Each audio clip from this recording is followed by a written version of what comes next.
I'm a man who believed that I died 20 years ago, and I live like a man who is dead already. I have no fear whatsoever of anybody or anything.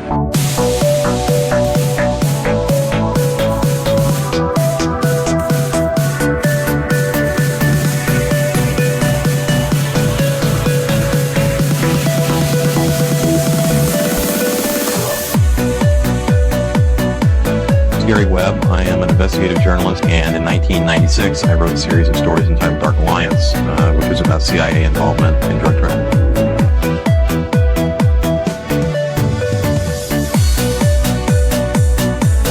I knew a man who once said death smiles at us all. All a man can do is smile back. We've both been skull and bone, the secret society. It's so secret we can't talk about it. What does that mean for America? The conspiracy theorists are going to go on. Sure they are. I don't know. I haven't seen the rest. Number 322. I sad duty to report this afternoon that my friend and colleague, Tim Russert, collapsed and died early this afternoon. I may die in this cell tonight or in the arena tomorrow. I am a slave. What possible difference can I make? And no official of my administration, whether his rank is high or low, civilian or military, should interpret my words here tonight as an excuse to censor the news, to stifle dissent, to cover up our mistakes, or to withhold from the press and the public the facts they deserve to know.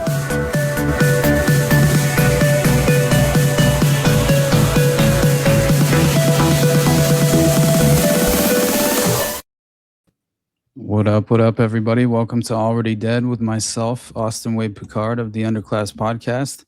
So we are down one schizo bro. Well, actually two, because Jacob's not with us either tonight, but he'll be back next week. He's just in the midst of moving and everything. But yeah, Jose should join us around the intermission point, I think, around halfway through like last week. But I think he had an obligation as a father, which nothing but love for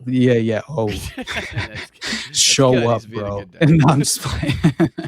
But anyway, so here we are with my brother Brad Binkley from the Propaganda Report podcast. So what's up, my friend? How you doing? I'm happy to be a schizo bro for the evening. Hell yeah. No, it's only natural. I mean, clearly we have another show called Whatever This Is with our brother Sam Tripoli, and it's one of the most enjoyable, I think, opportunities and experiences that I have on a weekly basis, just to, I don't know, kind of meet at the table and fundamentally work through ideas while also keeping it light at certain times and having some fun, which is absolutely necessary. We'll balance the darkness with the ridiculousness. Yeah, and times. I think no judgment. There's no judgment. Exactly, which is really, I think, what I appreciate most is, as I've said many times, just the concept of objectively pursuing the truth with an open mind and honestly considering new ideas while being willing to reflect on your own on a daily basis will only lead you into a better position, I think, intellectually, psychologically, just as well as offering you an opportunity to continue to manufacture and keep that defense mechanism in its proper position, so you won't fall for that next layer of propaganda in the midst of the fog of war, which we are very much in at this current moment. And I mean, what was it? 4 to 5 weeks? Like very literally. Yeah, literally. Yes. And what was the initial projection? I think it was 4 to 5 weeks to flatten the curve, Brad? Is that what it was? I don't know, but I'm sure there's a lot of money on Poly Market. I'm kicking myself for not putting the when will the Iran war launch, because I had a suspicion. I didn't put any money down. But then you're betting on war, so that's also it's a moral conflict. Exactly. Yeah, blood money. And I think it is just another example of manufacturing consent in the context of just a ridiculous, what will only inevitably become a staggering statistical number of loss of life, and just in terms of the overall consequences of I mean, civilian casualties are already mounting, and this is something that people aren't willing to acknowledge, and the numbers are always very skewed and difficult to get a firm grasp on, and that is also by design and in that very fog of war, I think. But it's unfortunate to just witness the war drums beating once again, and people falling into position and taking the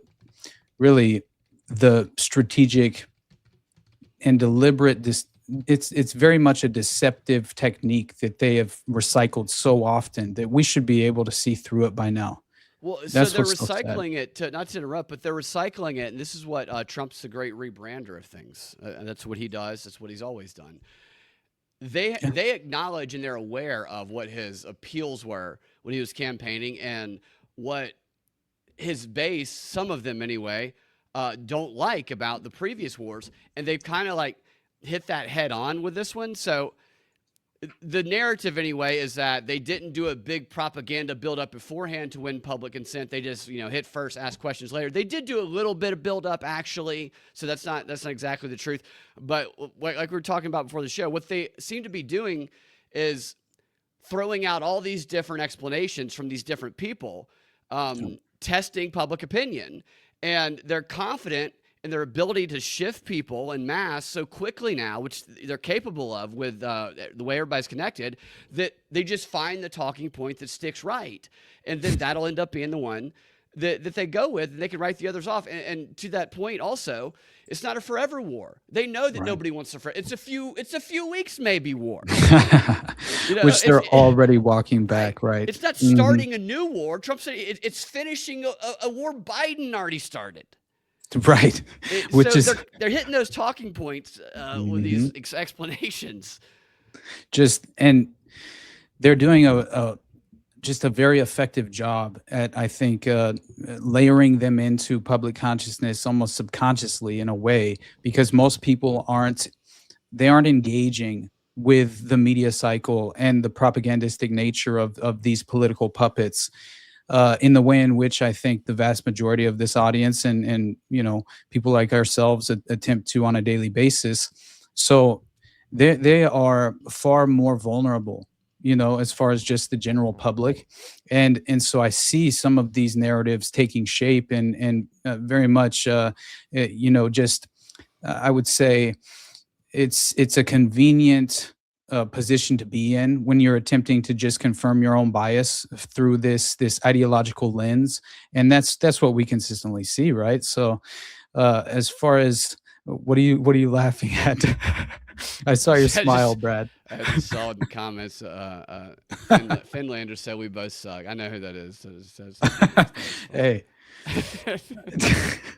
Look, all I know is that I can't even stream to my own channel tonight. So I'm trying to. I got us on YouTube. I got us going. Yeah, thank you, brother. So we'll be kicked off by yeah, exactly. I can't believe you got kicked off for calling somebody a faggot retard, which I literally do all the time. Well, yeah, and what's ridiculous to me is that it was kind of ironic in the context, just understanding the way in which I effectively received this strike, and I think that it was the claim was that we violated the harassment policy or something, and the any sort of content that targets someone with prolonged insults or slurs based on their intrinsic attributes isn't allowed on YouTube. I thought it was so funny because the way that they actually described this, and again, this is an episode from 2 months ago, right? That this effectively has now come back around to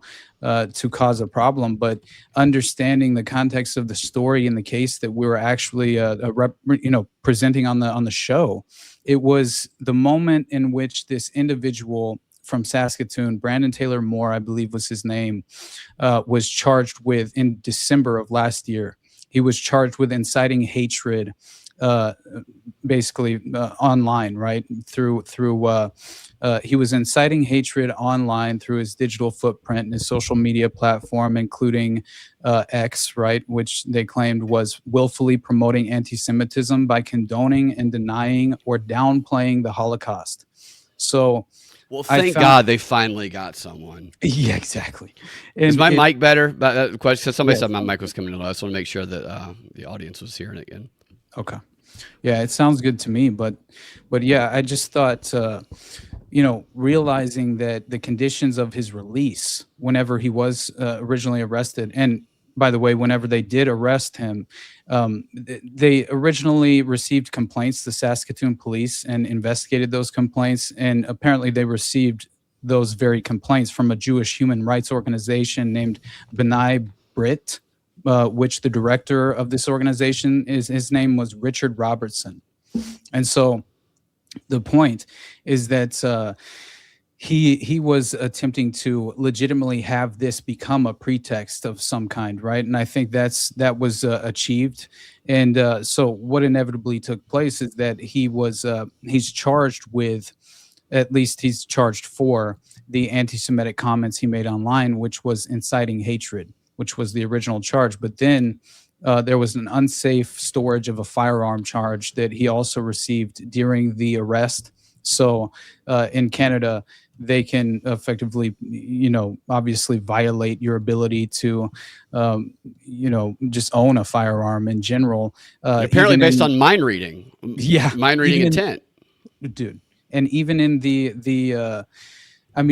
just as far as in the privacy of your own home, if you do not apparently store your firearm in a specific way that meets these, whatever. You just shove it in your ass up there or what? Apparently.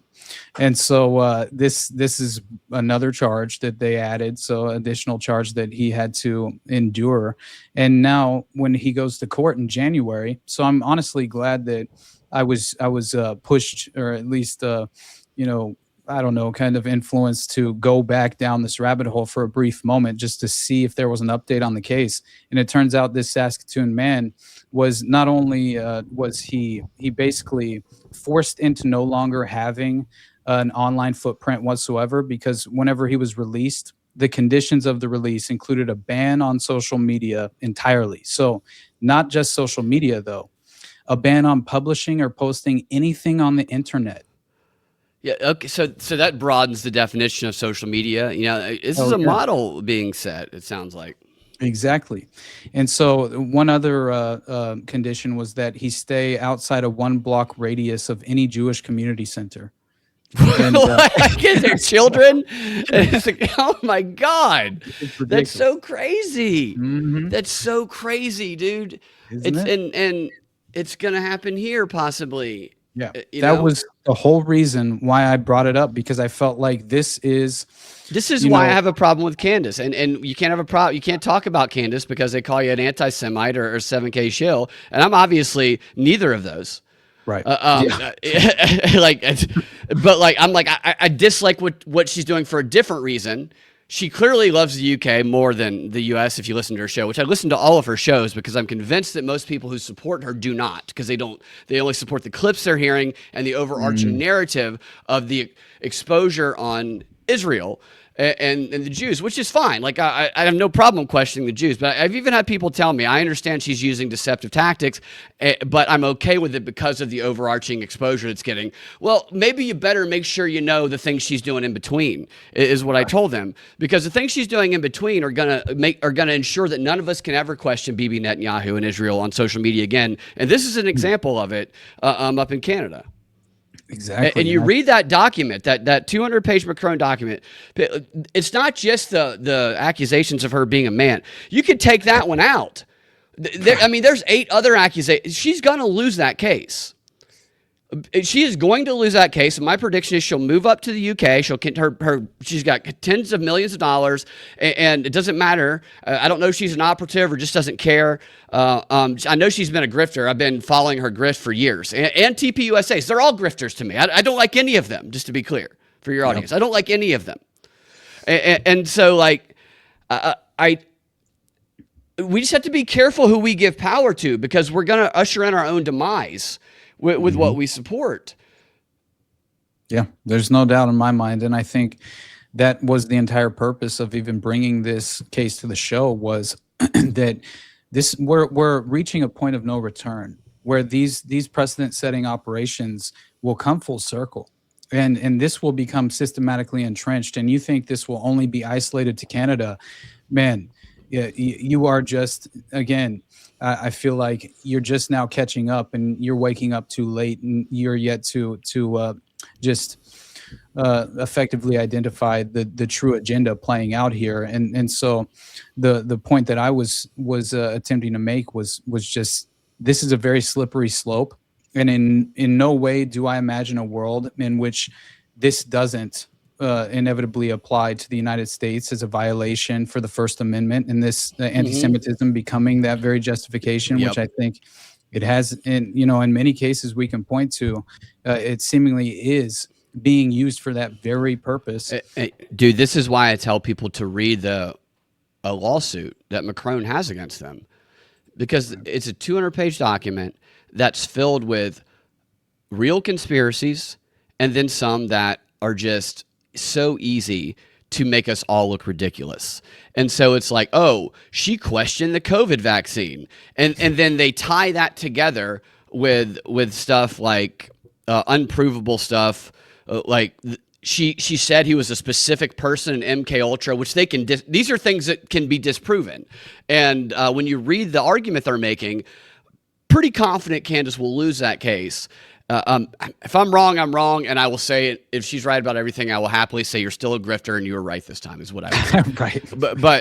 But I'm not a lawyer. I did go to law school, so I've experience with this type of stuff. I like reading these documents and these claims that are being made. But they tie together very intentionally the real conspiracies with the ones that they say these are anti-Semitic hate speech, so therefore all the conspiracies she spreads are anti-Semitic hate speech.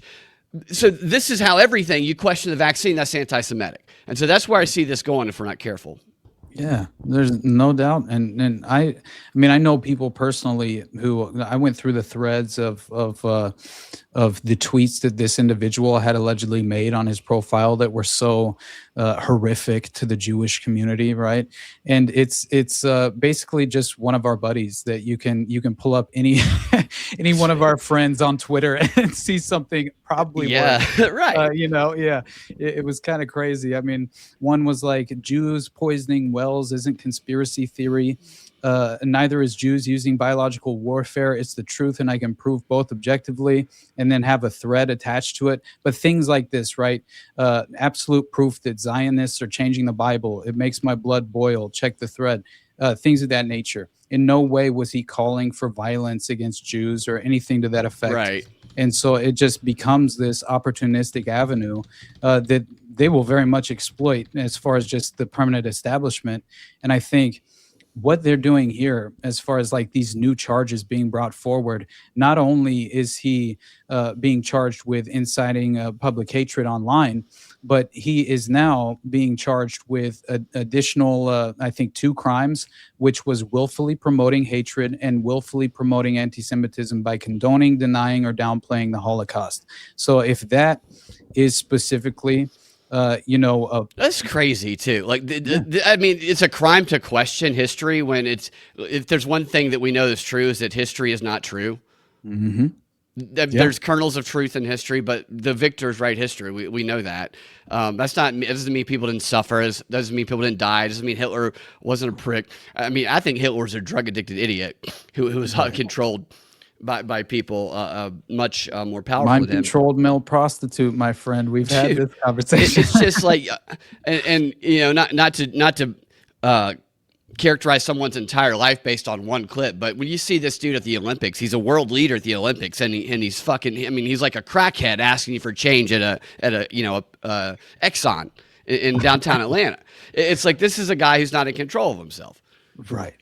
No, I mean this is really something that I think people are not appreciating, just how pressing this issue is becoming, as far as they are truly, I think, cracking down on the First Amendment in real time. Yeah, as far dude. as it will begin with, I think, content creators getting very much prioritized as far as just their Elijah. We talked about it before the show. He got that lawsuit for posting.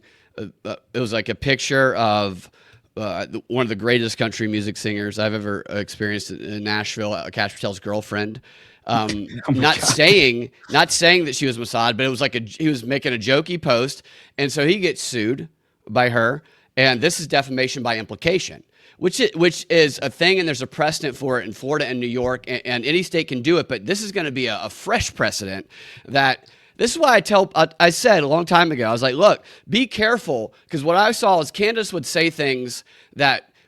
One, she'd say things that I still can't say without getting a video taken off of YouTube, by the way. That's curious.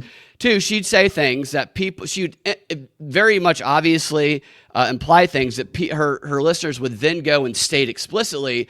And I just said, be careful stating her implications explicitly, because some of you are going to start getting sued. And I said that before Elijah got sued. Now, I'm not saying that she suggested that. That she didn't. That was a thing that we all did, actually, at some point, probably.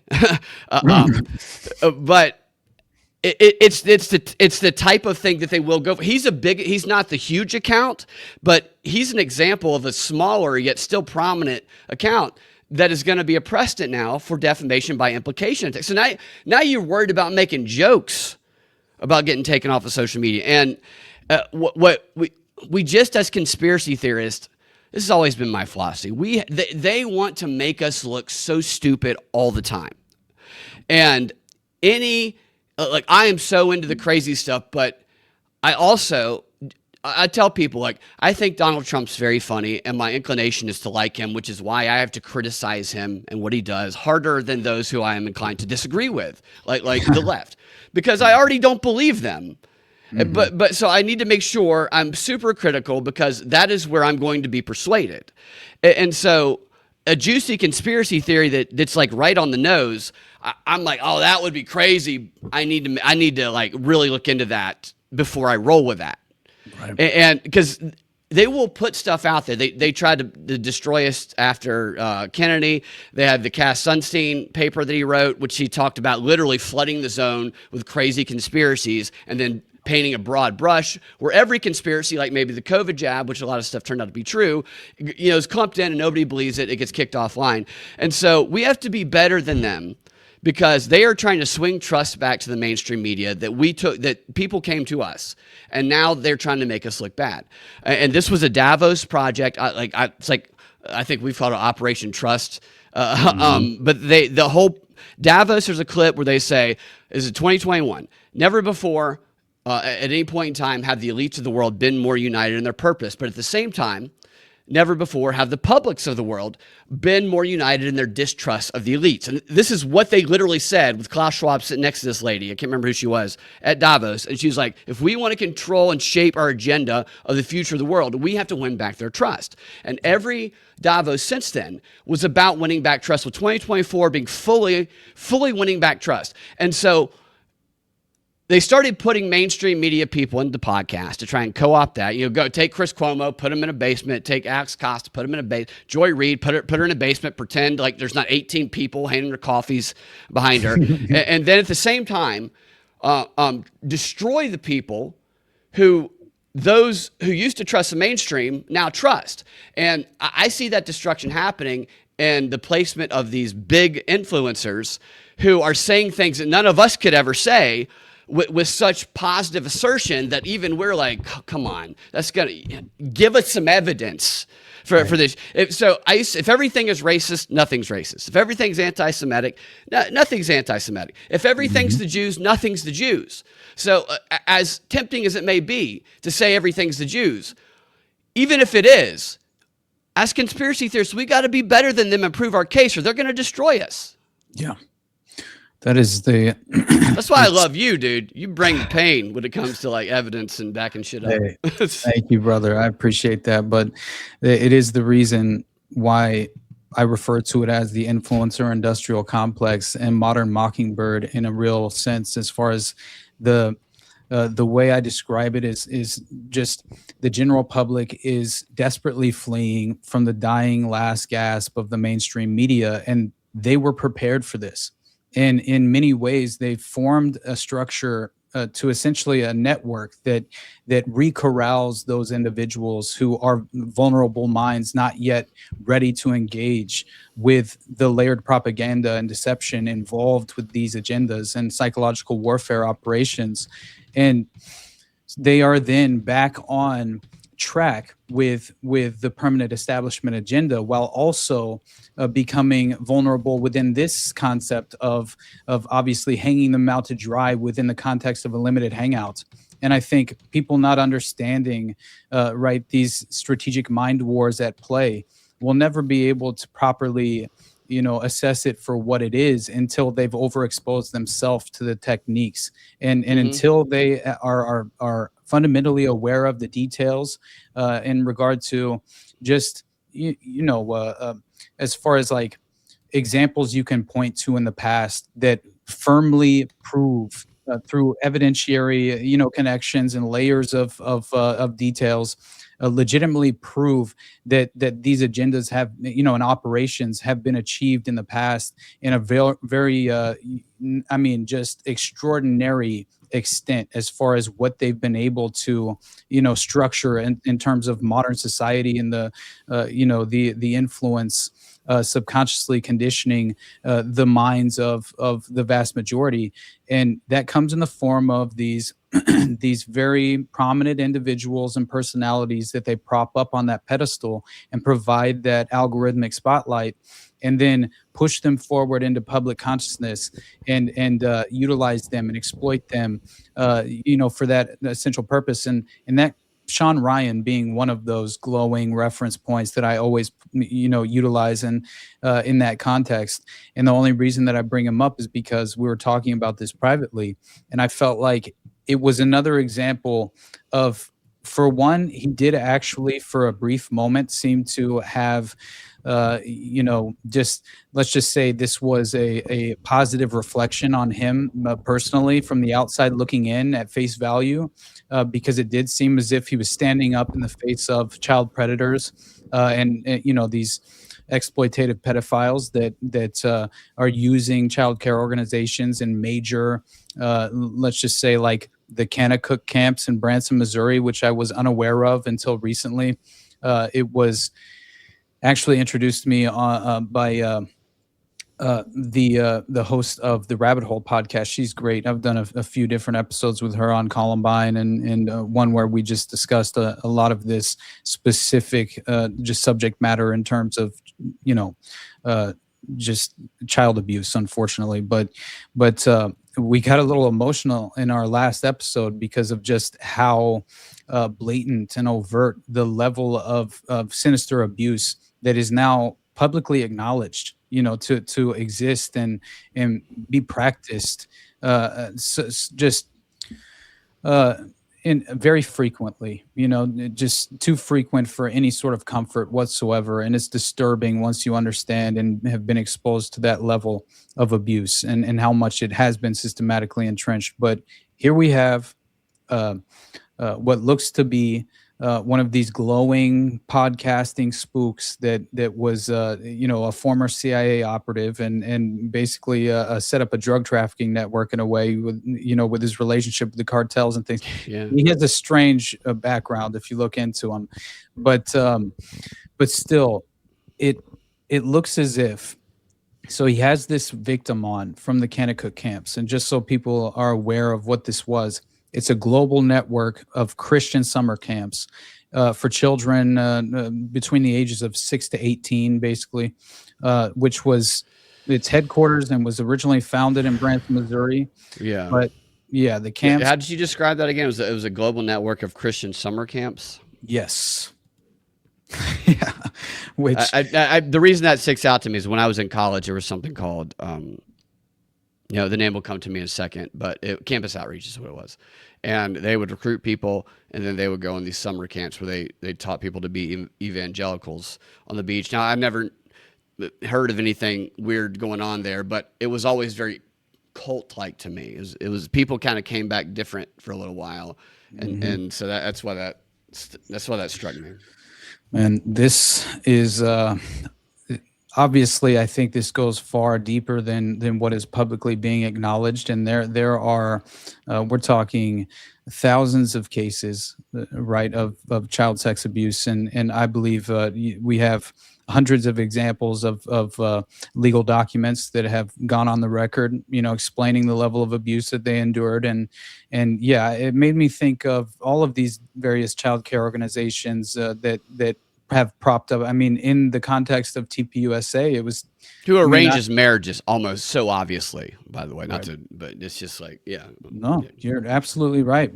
I just think that when I discovered the fact that you have all of these various board members of as far as advisory board members of the TPUSA or Turning Point, organization, who fundamentally created these child care organizations out of whole cloth that are being accused of child sex trafficking and child sex abuse.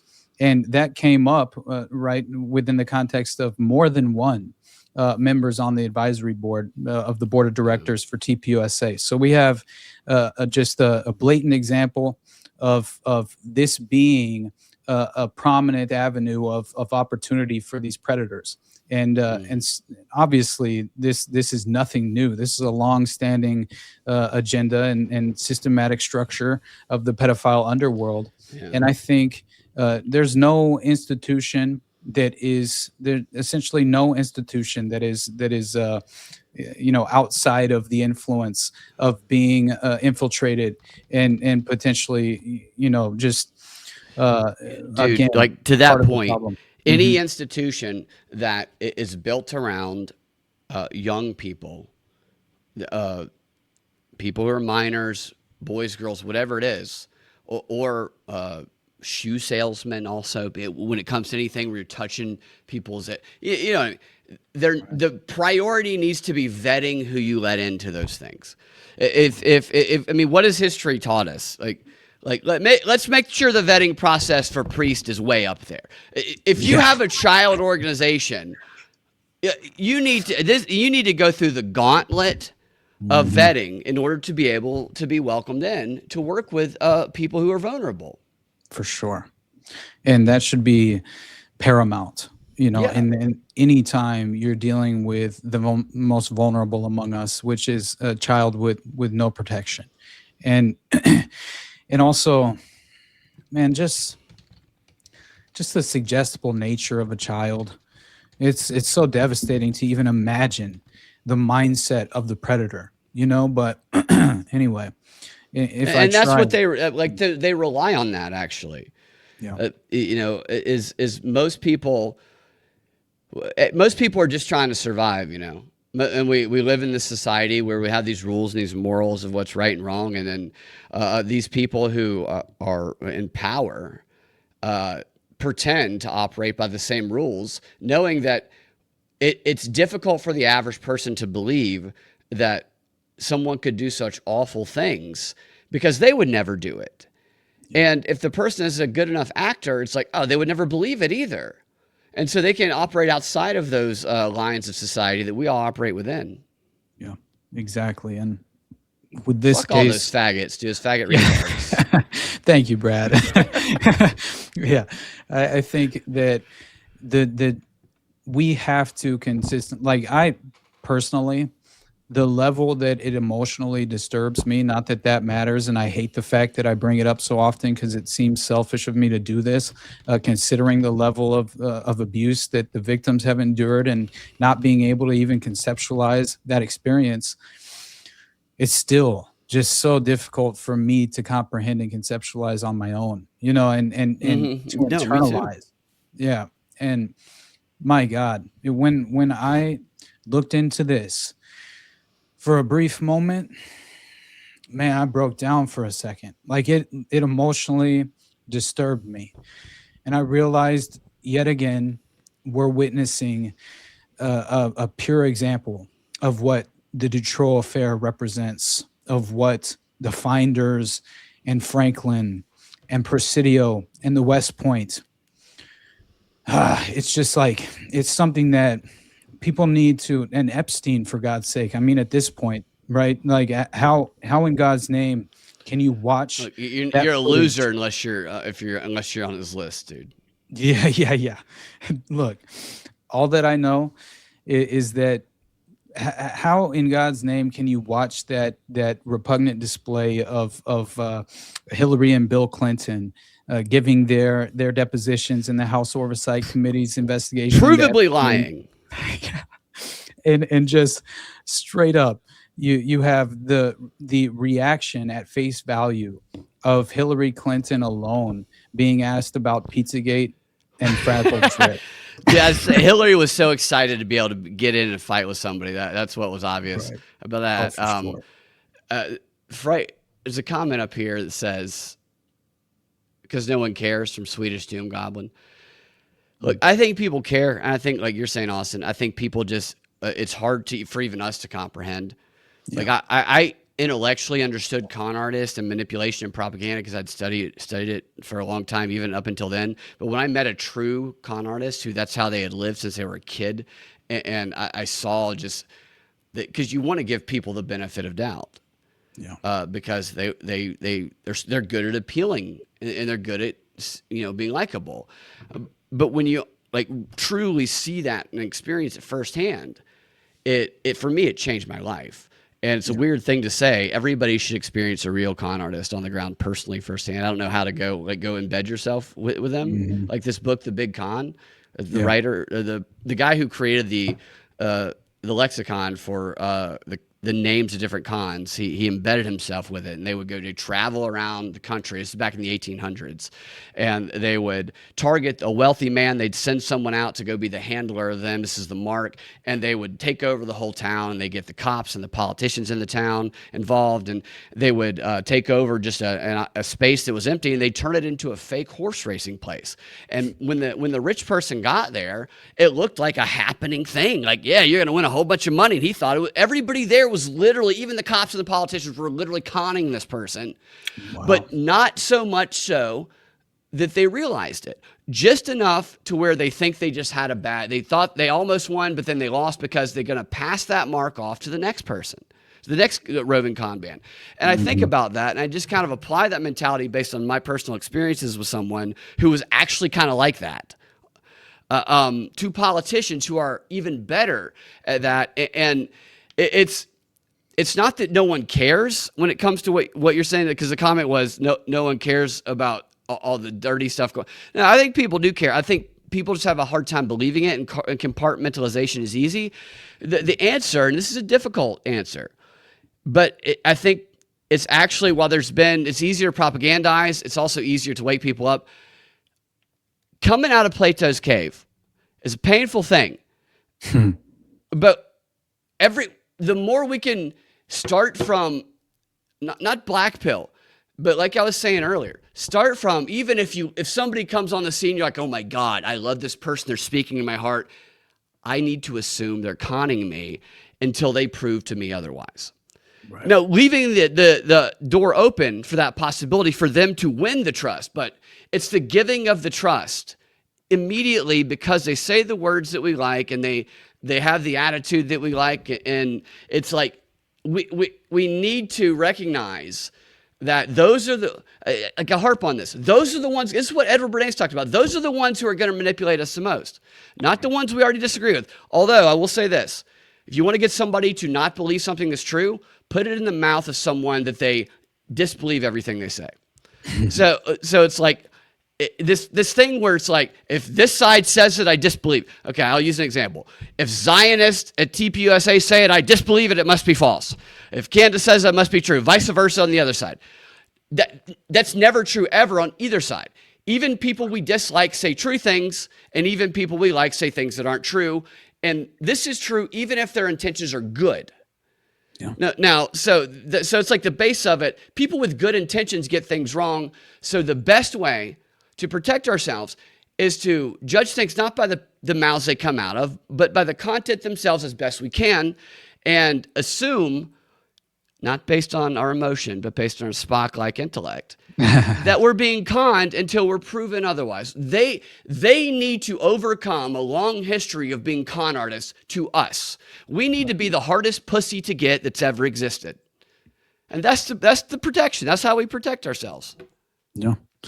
I mean, honestly, I think it's the reason why it's basically the ending message for most of our shows is remain skeptical. I've said many times, I think no more heroes is just really a philosophy to live by, because if you place people on these pedestals, you will only inevitably be disappointed more often than not. And I don't think that's what matters most are the personalities. I think what matters most is the substance. It's what you were just alluding to, which is, are these just, can you fundamentally check these facts on your own and through your own process of wading through the misinformation that is so often absolutely leveraged against you. And if they're trying to race past it, then so there's this idea of like, we don't have time for people to evaluate things. We just need them to decide the thing that we need them to do. And is it possible that that's the thing that they would decide anyway? Maybe, but how'd that work out with the COVID shots? So if they're trying to race you past a decision, then for me, that's when I go, okay, even no, I am. That's the worst way to get me to make a decision at this point. When I was younger, not so much. Like you feel the pressure of it's the idea of it, jump on the bandwagon. But it's like, no, okay, this is exactly what people who don't want me thinking about the decision would do, because if I think about it, I might not make the decision that they want. And so it's just recognizing these. And I'm reading the comments too. It's also this idea that online world is reality. Going out into the world, one-on-one conversations are so much different. Now, yes, there are crazy stand-up rooms with LGBTQ. You got to like suck off a trans to get 3 minutes of stage time to prove you're an ally. It's just like there's some of that, but there's also, so the other day I was, because we were talking about, I love the Gavin Newsom memes. We were talking about that the other day. Oh my God. But so I did my show last night at my studio in downtown Atlanta, and the guy's next to me in the office, and it's a drop ceiling, so you can hear what people are doing. So I'm always like whispering when I'm like, okay, now I'm going to be racist. Oh my God. I'm just joking. I mean, I'm joking, but like, but so I was getting animated last night about the war stuff and the appeals and some of the stuff that I thought was like, I didn't appreciate. I got a text to give you an example, and the text said this, because I sign up to all these texts. The text said, you can see the headline in the text, just like an email. It said, send your condolences to Pete Hegseth. Which is like, I said, oh my God, did something happen to him, to his family? Did his son like genuinely, because that's something you only say when someone dies. I click on it, and it's a long campaign email that says, Pete Hegseth, there was articles of impeachment brought, which happened in December, by the way. We need your money and your signatures now. I'm just like, stop fucking insulting me. Right. Stop fucking insulting me with this bullshit.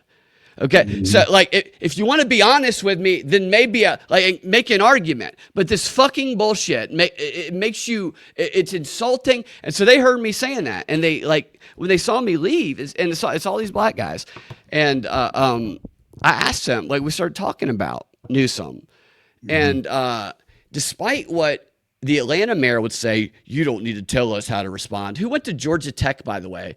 They fucking hate Newsom just as much as we do. They hate California just as much as we do. And like the common ground on everything, who these guys you would probably assess as liberals, but I don't even know that at all.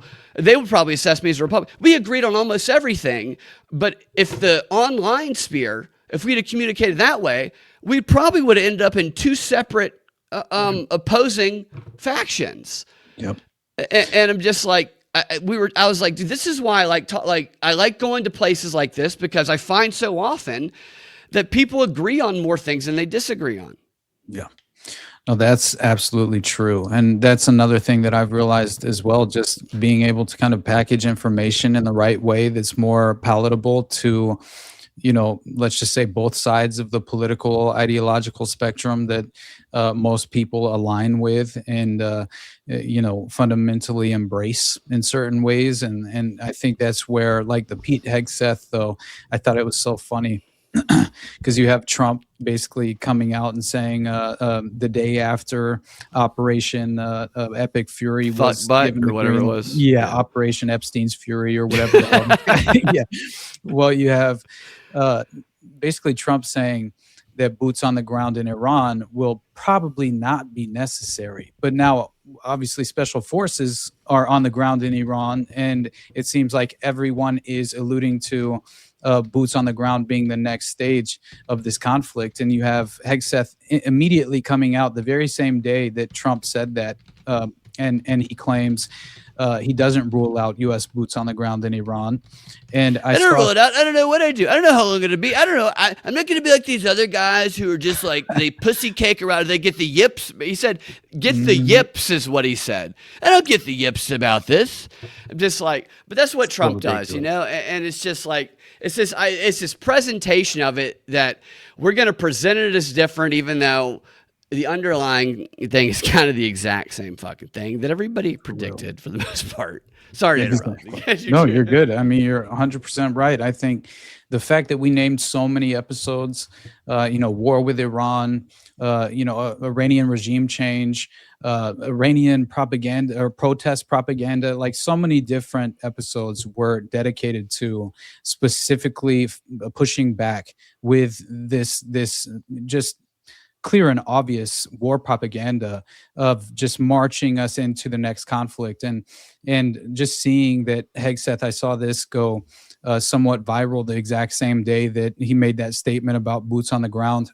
And it was before he becomes Secretary of War, which hilarious that they renamed. I mean, thank you for taking the naive window dressing off of the face value, acknowledgement of what this organization stands for. I mean, I appreciate that as far as them revealing to us who they truly are at certain Are you points. talking about the Department of War? The Department of War. I mean, seriously, like they changed the name to the Department of fucking War. You know, so crazy.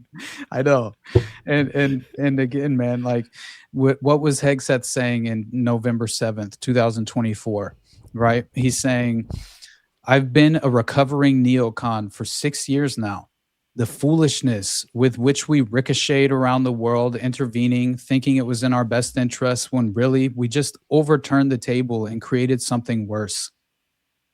Imagine understanding that you are making a horrific mistake that will only lead to just traumatic and widespread suffering, right? That again, this is something that I think the vast majority probably aren't aware of because it's not getting the most traction in mainstream media in the West. But I mean, we are considerably just in terms of civilian casualties.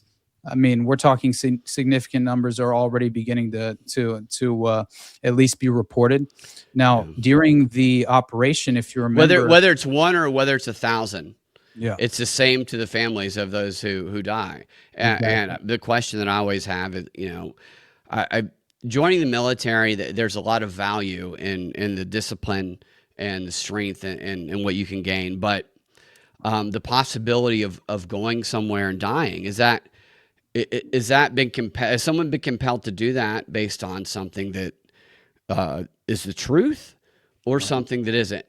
Oftentimes it's not the truth. I can't say, I don't know the answer in this case, but that is what has always bothered me about when people join up, because we all have people who we know who are in the military, and there's, I don't know that I've met one, honestly, who has not come back disillusioned about why they went.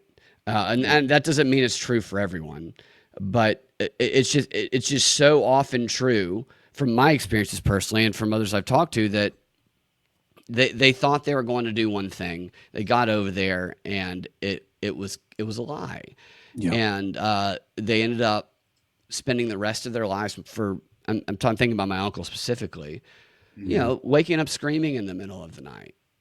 And I know there's examples of that from people with more recent wars, but you read the history of, it's another great book. It's called Propaganda Techniques in World War. And a portion of the book is by Harold Laswell. He's another one of these elites they would write these books to each other, like him and Bernays and all these guys about, they would really dissect and deconstruct the propaganda tactics. Because back then was like the first real organized worldwide efforts, and they were kind of testing them to see what worked best. You know, Bernays famously to me, bragged about how Hitler praised his and the British efforts during World War I and modeled, this is what Bernays said, modeled his propaganda campaign against the Jews on Edward Bernays' book, Crystallizing Public Opinion. Isn't that crazy? Edward Bernays, the nephew of Freud, a Jew, he's a Jew, bragging about Hitler modeling his propaganda campaign against the Jews on a Jew's propaganda during the previous war. That's true based on the Jew who wrote the book. Like it's crazy. But like, it's just all these books, they're like the whole goal. And you see this today in the trainings they do with Martin Seligman, the guy I always bring up in the Epstein files nobody ever talks about. It's how do you overcome the natural human inclination to not want to kill another human? That psychological resistance. The whole idea is to pump people full of propaganda that gets them to break that barrier and have a willingness to kill, which is dependent on seeing those who you're going to kill as something non-human. Right. Well, and now they can do it at a distant. It makes it easier. But like it's a tale as old as time. And like, I think I have the utmost respect for like going to the military. Sometimes like, man, I wish I had the discipline. I wish I would have learned a lot of those things. But man, when I hear people saying their kids are going into it because they're getting baited with money or whatever else, I'm just like, I hope they don't end up in China. I hope they don't end up on boots on the ground, because it's coming, you know? I'm telling you, man, like that was whenever I was researching just the terror wars and the dirty wars and I realized, like, I saw there was one specific documentary I watched back in the day. I think Michael Ware, an Australian journalist or something, a conflict journalist at that time. And I was somehow introduced to his documentary called This Is What Winning Looks Like. And he was embedded with a unit on the front lines in Iraq. And my God, man, like witnessing these just fresh 18-year-old kids, man, like barely have facial hair, like acting like kids. They look like kids, like everything. I mean, they're forced to grow up way too quickly. I'll tell you that. Absolutely, man. Like, my God. I think about when I was 18 years old. Mm-hmm.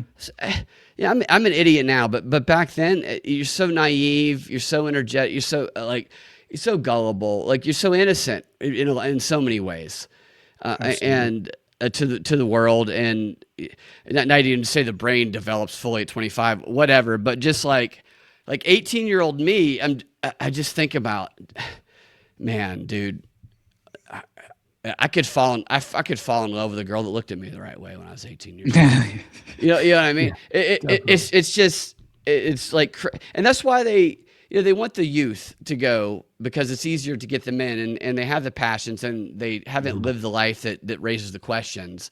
Yeah, they're out there playing Call of Duty for real life simulation. Like, dude, that's what they're doing. Yeah, man. Yeah, and that's what I saw in just their behavior, the way that they were acting, and even when they were faced with mortality, I mean, they were, when Obama changed the rules of operation and the rules of engagement. You mean Barack Hussein Obama? See, even Trump during his speech, he goes, "It was a terrible day, Barack Hussein Obama." He had to throw that in. Did you see that? Mm-hmm. No, I didn't actually see that. Yes. No, but I did see his tweet from over, I don't know, 15 years ago, when he's tweeting about Obama essentially not being able to negotiate with the Iranians. So he's going to start a conflict so he gets reelected. It was like 2012, I think. Right. Yeah. And it's just like, oh my God, this is, I think it was Donald Rumsfeld, by the way, who made the statement, because I instantly thought of this when Trump says that the war against Iran, he said specifically, may now last longer than just a few weeks as originally projected. Trump says he doesn't get bored, and there's nothing boring about this. There's nothing boring about it, Brad. That's the thing, I wouldn't be doing this. I could do it for 8 weeks. Not forever. What's forever? It's so crazy to me. So we projected. That's what he would do, though. It could go on for 12 years. He'd be like, "That's not forever. This isn't a forever war." What are you talking about? Seriously. And that's what he said. He says, we projected 4 to 5 weeks, but we have capability to go far longer than that. We'll do whatever it takes. So that's stamina, baby. We can fuck all night. And Rumsfeld, man, during Iraq, right? During the Iraq war. And I think the timeline that he gave in like 2002, he predicted 5 days, 5 weeks, or 5 months. But it certainly isn't going to last any longer than that. Why? Because why would they ever say, "Oh, we just started a war. It's going to be 20 years"? Yeah, they're not going to say that. No, I would say my favorite part. I don't know if you saw this part of it, but after he kind of wraps up his talk about the strike in Iran, and he's shifting over to whatever they're going to be giving these medals out. But in between, he turns around and he goes, right behind this, you see it's beautiful. We spent so much, it's going to be a beautiful bar. Right behind this is a big hole. And then he starts going, in Milan, my wife doesn't like it. She doesn't like it at all. Every night she says, when are the pile drivers going to stop? The pile drivers are going from 9 a.m. to 5 p.m. When are the pile drivers going to stop? I'm like, this just sounds pornographic. It just sounds like to For me. real. That's so funny. It's hilarious. I was playing the other day. I was like, Trump is very obviously he's gonna ease the American mind, and then I just started it with, here's a big hole and curtains, and Melania wants to know when the pile drivers are gonna stop. Oh my God. I just think he's the most ridiculous personality to be out there as the face of anything, let alone the leader of the free world, which is just the most laughable concept whatsoever. But I honestly do appreciate it to some extent, because it has it's forcefully removed that naive veil from many people's eyes as far as how they viewed government and leadership and just politicians in general. And I appreciate that. But I think that I think that's important. But that's important, I think. So I think as much as it's, this was the inevitable Iran war, and he flips a lot of people. I think even so, I think it's important to point out things that you like or that are good, because if we don't do that, then we're the either or they want us to be. It's the nuance and being able to say I like this and don't like that they don't want. True. So I like that example. Thank you, and I do think that we have to remain nuanced in our thinking. We got to stop. We got to be no faggot. Yeah, exactly. Just the cartoonish black hat, white hat narrative never applies. It's never that simple. It's an oversimplification that leads you into almost you're becoming psychologically corralled back into this naive paradigm of power. Totally, dude. Yeah, and I lose trust of people who don't point that out early. It's so easy to be pulled one way or another because we're emotional beings. But when I see people just very obviously ignoring nuance, who I previously might have liked, I'm just like Jimmy Dore is right. He did a lot of good work, but now I'm just like. Where did the nuance go? You're a fucking stand-up comedian. Stand-up comedians live in nuance. I don't know if it's I get conflicted about it. There's some people I'm pretty sure are obviously just chasing that engagement and check. There's others who I'm just like, are they just being pulled by the nose themselves? I don't know. But it's disappointing. It feels that way. It's very disappointing, and it's extraordinarily frustrating because yes, it is. Yeah, there are moments where I have that sense of it, what becomes false hope. And every time I'm like, how could I have led myself back into that position yet again? Right. I've been here too many times. And I think that's another reason I'm seeing people in the chat saying that you're magically controlling my tism somehow, Brad. And I see the greatest compliment I've ever gotten right below that. Hey, man. But I have the energy to keep up with you. That's a great. It's like, hey, I knew I'm coming to talk to Austin. I got to be like, Austin is Austin brings the pain, man. Thank you, brother. But we've had experience together now, so I think that's another reason, right? And I have to say, meeting you in person, I don't know, we haven't got a chance talking to your show. It was such a great experience, dude. We had such a great time. I'll never forget it, buddy. It was very special to me, and it proved to me that in a way, all of this that we've been working toward is just so worthwhile and valuable to continue down this path. And it was very just rejuvenating, in a way, but also, I agree.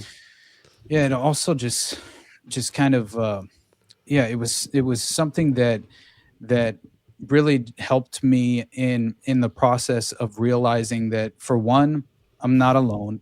It's like that is the ultimate struggle. The reason in which I started the Underclass podcast was because I felt so isolated in my own ideas, and I was so desperate to have these open-minded conversations with people who you're a juggernaut, man. I mean, you're a black belt in these conversations, and I appreciate that, and it's something Thank you. I always admired just from afar, in terms of your approach and willingness to consistently question, again, reflect on your own ideas as well, and consistently be willing to shift as far as your interpretation of things. But I will say, Bro Grove was something special. Yeah, because man. It brought the human quality into what we were also doing. I mean, I got to break through that digital barrier and kind of see you and Sam and obviously everyone else who was there in attendance. And you feel that energy and that love. You feel that in the room. 100%. And that's energizing. And that's the type of thing that, so a comment earlier said that William Ramsey had shouted me out because he heard some of the Epstein stuff that I had, and I am one of the people who've talked about this before, but I try to focus on the stuff that's like concrete, and that's like one of the greatest compliments someone could give me. William, for real, he's great. He's fantastic. He's one of my favorite people to have a conversation with on earth. Honestly, just one of my favorite, and most like the way that I described it was, it's a delicate dance partner. And my God, it's right. You guys are great together. It's just like it does great research, and so I saw something in the chat that hopium is a terrible addiction. So that's something to me is what is hopium? What's your definition of that? And the nuance of that, the extreme of that is black pill hopium. I know there's nuance in between, but for me, the way that I think about this is, and briefly in my background, I don't want to go too deep into it. My mom had a rare illness years and years ago when I was in college, and she was told she's going to die in 2 years and nobody had any answers. She lived 18 years after that because my mom and dad were relentless, and whenever they were told no, they found answers somewhere else. They found people who had open minds. And so most people give up in that situation. And the relation of that, and that is what inspired me in a lot of things. But the relation of that is the purpose of a demoralization campaign, if that's what we're looking at, we often talk about that, is to demoralize people into having zero hope. Yeah. And I don't mean this in a metaphorical or non-tangible sense. By that definition of what a demoralization campaign is, then that means that having hope is in and of itself an act of resistance against that. And when it's hard to say, how do you have hope? But the difference in having hope and having no hope is seeing the opportunities to take steps in the realm that you can control. Yeah, man. Because if you have no hope, but because it's this superstructure of nothing you can do, then all these opportunities where you can take action and affect a change around you and for yourself, you don't see them. And the reality is the power we all fucking have is what's right in front of us. And all these guys who we kind of put up as a big fucking superstructure, they're all fucking pussies. And they're all fighting amongst each other. And if we met them one-on-one, they'd be super fucking unimpressed. I've met a lot. Like, you meet people who you see online or you think is big. Most of them are supremely unimpressive. But most of them are pussies, okay? And they are. Most of them are fucking pussies. And they just roll. They're on such fragile ground, and it's this fucking myth of power that is what people are afraid of. When the reality is that myth is resting on the backs of a bunch of Bill Gates fucking syphilis infested pussies, dude. And like, it's not taking down a superstructure at once. It's like, what can I do that's right in front of me? If you want to have power in politics, it's not about voting at the federal level. I don't vote at the fucking federal level. The power comes in voting or even running at the fucking local level, because that's where they send the communists to take over your town. And that's where you could actually win some fucking shit. There's offices that I haven't even heard of, that some of you guys probably hadn't heard of in your town, that there are incumbents who have been running that fucking position for 12 years because nobody's even heard of the fucking position. Well, what's that person been doing? There's no light on that person. I found out recently, I learned about some positions with some guys from the Libertarian Party running for it, and I was like, what the fuck is that? Wait, really? And they were running for it, and they kind of had the idea that they weren't going to win. I was like, wait a minute. So I know Force Mommy. I don't know if you know Jessica Finsky up in Colorado. Jessica ran for office up there against a 12-year incumbent. She had no political experience. She got like 40% of the vote, almost won, right? Like that's like with nothing, no money, nothing, almost won. And so you have these even smaller offices, and I'm like, no, you just think you can't win because that guy's been there. And so what I've been telling him is, I know people who do make movies and stuff, and I usually do my show out of a studio, and I have a lot of people who will provide resources because we're friends. And even if maybe they wouldn't say it publicly, and that's funny, a lot of people come out to me as non-liberals very privately. It's very funny. That's so funny. It's very funny. But like, they will lend their resources to me. They just won't put their name on it, but they'll lend their fucking resources to me. And I'm just like, dude, I'm like, let's do some crazy shit to get attention. And let's get you to win that fucking local office, because that guy's never fucking been. That's where the fucking power is. So it's hopium without action. I agree. That's nothing. But hopium, attach it to action when you have that hope, because they don't want you to do that. That's exactly what propaganda is designed to do, is to snuff that shit out. Fuck those fucking pussies. Which is something that Lindsey Graham would never do. It's only buttholes. Yeah, Lindsey and his lady boys, or what lady bugs. My bad. Yeah, so we saw the meme of John McCain with his boner in the grave for the war. Did you see that one? Where was the meme of Lindsey Graham spinning his asshole around on that fucking boner? Yeah, no, that would be extraordinarily fitting. But I figure now it's probably no better time than now to take the intermission. I think Jose's in the back, so sorry we'll if I talk too much. Oh, no, you're good, buddy. I 100% agreed with every word you said, and I will also add to just one last statement as far as the hope truly lies in terms of, again, how you can insulate yourself from the consequences of the permanent establishment. And so that always only really can be practiced at an individual level with what you can control in your own home. And I think that is where the hope lies. And Austin, I know you. Like, that's fucking hope. I would have never met you, dude. I know. No, it honestly. I would never met Sam. I would never met Jose. That's fucking hope. It truly is. And this entire experience has inspired me, just in terms of the relationships I've been able to cultivate over this time, and how much I truly do believe that these are long-standing, worthwhile friendships that will stand the test of time, truly. Yeah, and absolutely, man. Just considering 100%. The level of willingness to consistently, reveal the truth in a way in which you are not holding back information, and you are not scared to, or, let's just say, influenced into self-censorship or whatever the case may be. Like, every time I see you do something, I see Jose do something, I see a comment where it says William shouted you out, or Sam shouted you out, or somebody says something, like they send me an email where they're like, really what you did, that to me is like fucking like fuel, dude. It's like rocket fuel. I'm with you. And like that, because it can be, you do this and it can be like, oh man, because we're usually in the minority of things, and it can sometimes feel lonely. But then when you see that you're actually not alone, and you get comments and you get kind words, and you see other people reflecting your views, friends that you meet, that it's just so like, it's just like, I'm not going to go all Alex Jones because what the fuck's Alex doing sometimes? No kidding, man. Yeah. But old Uncle AJ. Yeah, it's gay. It's right. Uncle Sam. It's gay. I'll be gay tonight. Oh my God. All right, guys. I think we're going to go ahead and take the break. I got a legit edit queued that at least I've been wanting to play for a long time. It doesn't apply quite as directly with what the subject matter and topics we've discussed. Technically, I don't know. It's definitely Epstein flavored. So, I mean, that applies.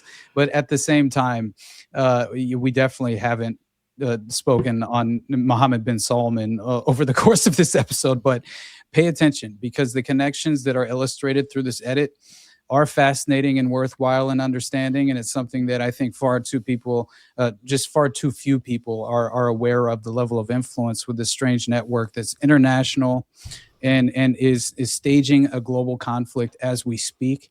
And we are just, again, I think full speed ahead in terms of Operation Epic Fury turning into a wider regional conflict, which it already very much has become. And so I'll leave it at that for the sake of Jose in the back. So, but beyond that, I love all of you guys and I appreciate you. So I'll check you on the other side of the intermission.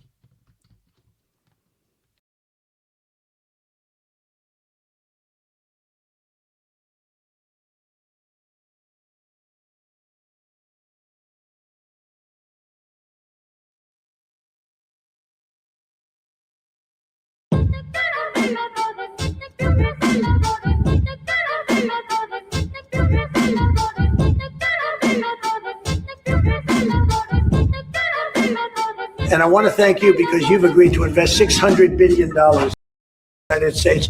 And because he's my friend, he might make it $1 trillion.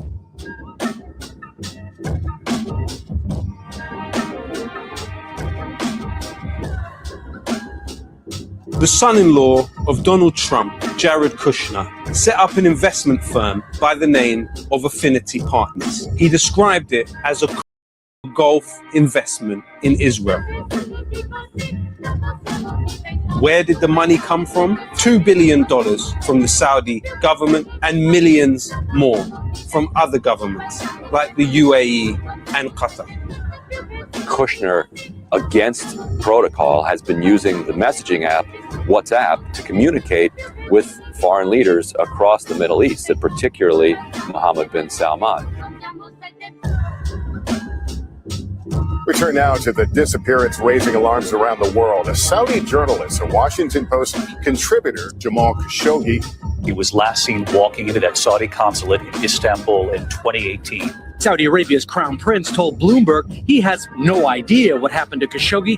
The government now says he died in a fist fight in the Saudi consulate in Istanbul, Turkey. Journalist Jamal Khashoggi was strangled the moment he entered the Saudi consulate in Istanbul, his body cut into pieces. Saudi Arabia's Crown Prince Mohammed bin Salman says he did not order the murder of journalist Jamal Khashoggi. Did you order the murder of Jamal Khashoggi? Absolutely not. This was a heinous crime.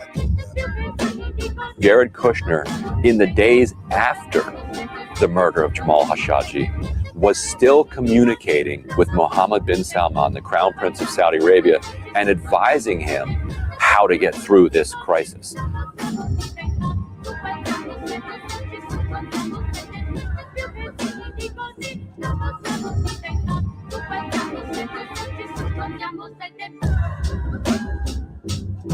Trump defended bin Salman when asked about Khashoggi's murder today by ABC's Mary Bruce. You're mentioning somebody that was extremely controversial. A lot of people didn't like that gentleman that you're talking about. Whether you like him or didn't like him, things happened, but he knew nothing about it. And we can leave it at that. You don't have to embarrass our guest by asking a question like that. It comes as the Trump family has multiple projects underway in Saudi Arabia, including Trump Towers in Jeddah and Riyadh, and a Trump Plaza. Mr. President, is it appropriate, Mr. President, for your family to be doing business in Saudi Arabia while you're president? Is that a conflict of interest? I have nothing to do with the family business. I have left, and when I've devoted 100% of my energy. What my family does is fine.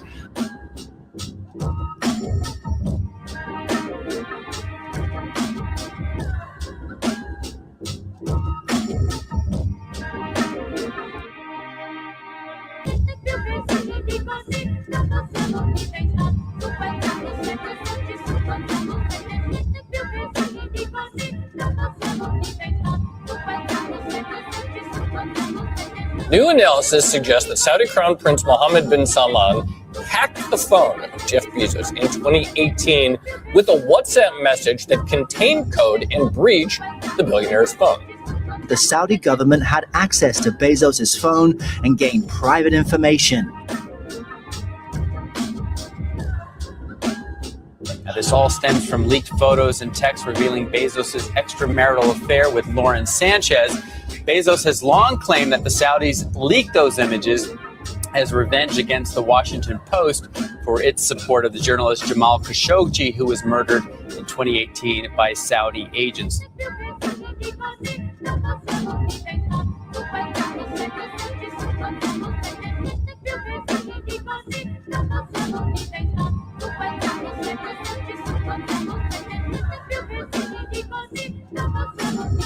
Pegasus is one of the most powerful bits of spyware ever made. An installed spyware grants complete access to your device. Israel has already come under fire for allowing the export of Pegasus. Pegasus has been linked to human rights abuses, unethical surveillance, and even to the notoriously brutal murder of the Saudi Arabian critic Jamal Khashoggi.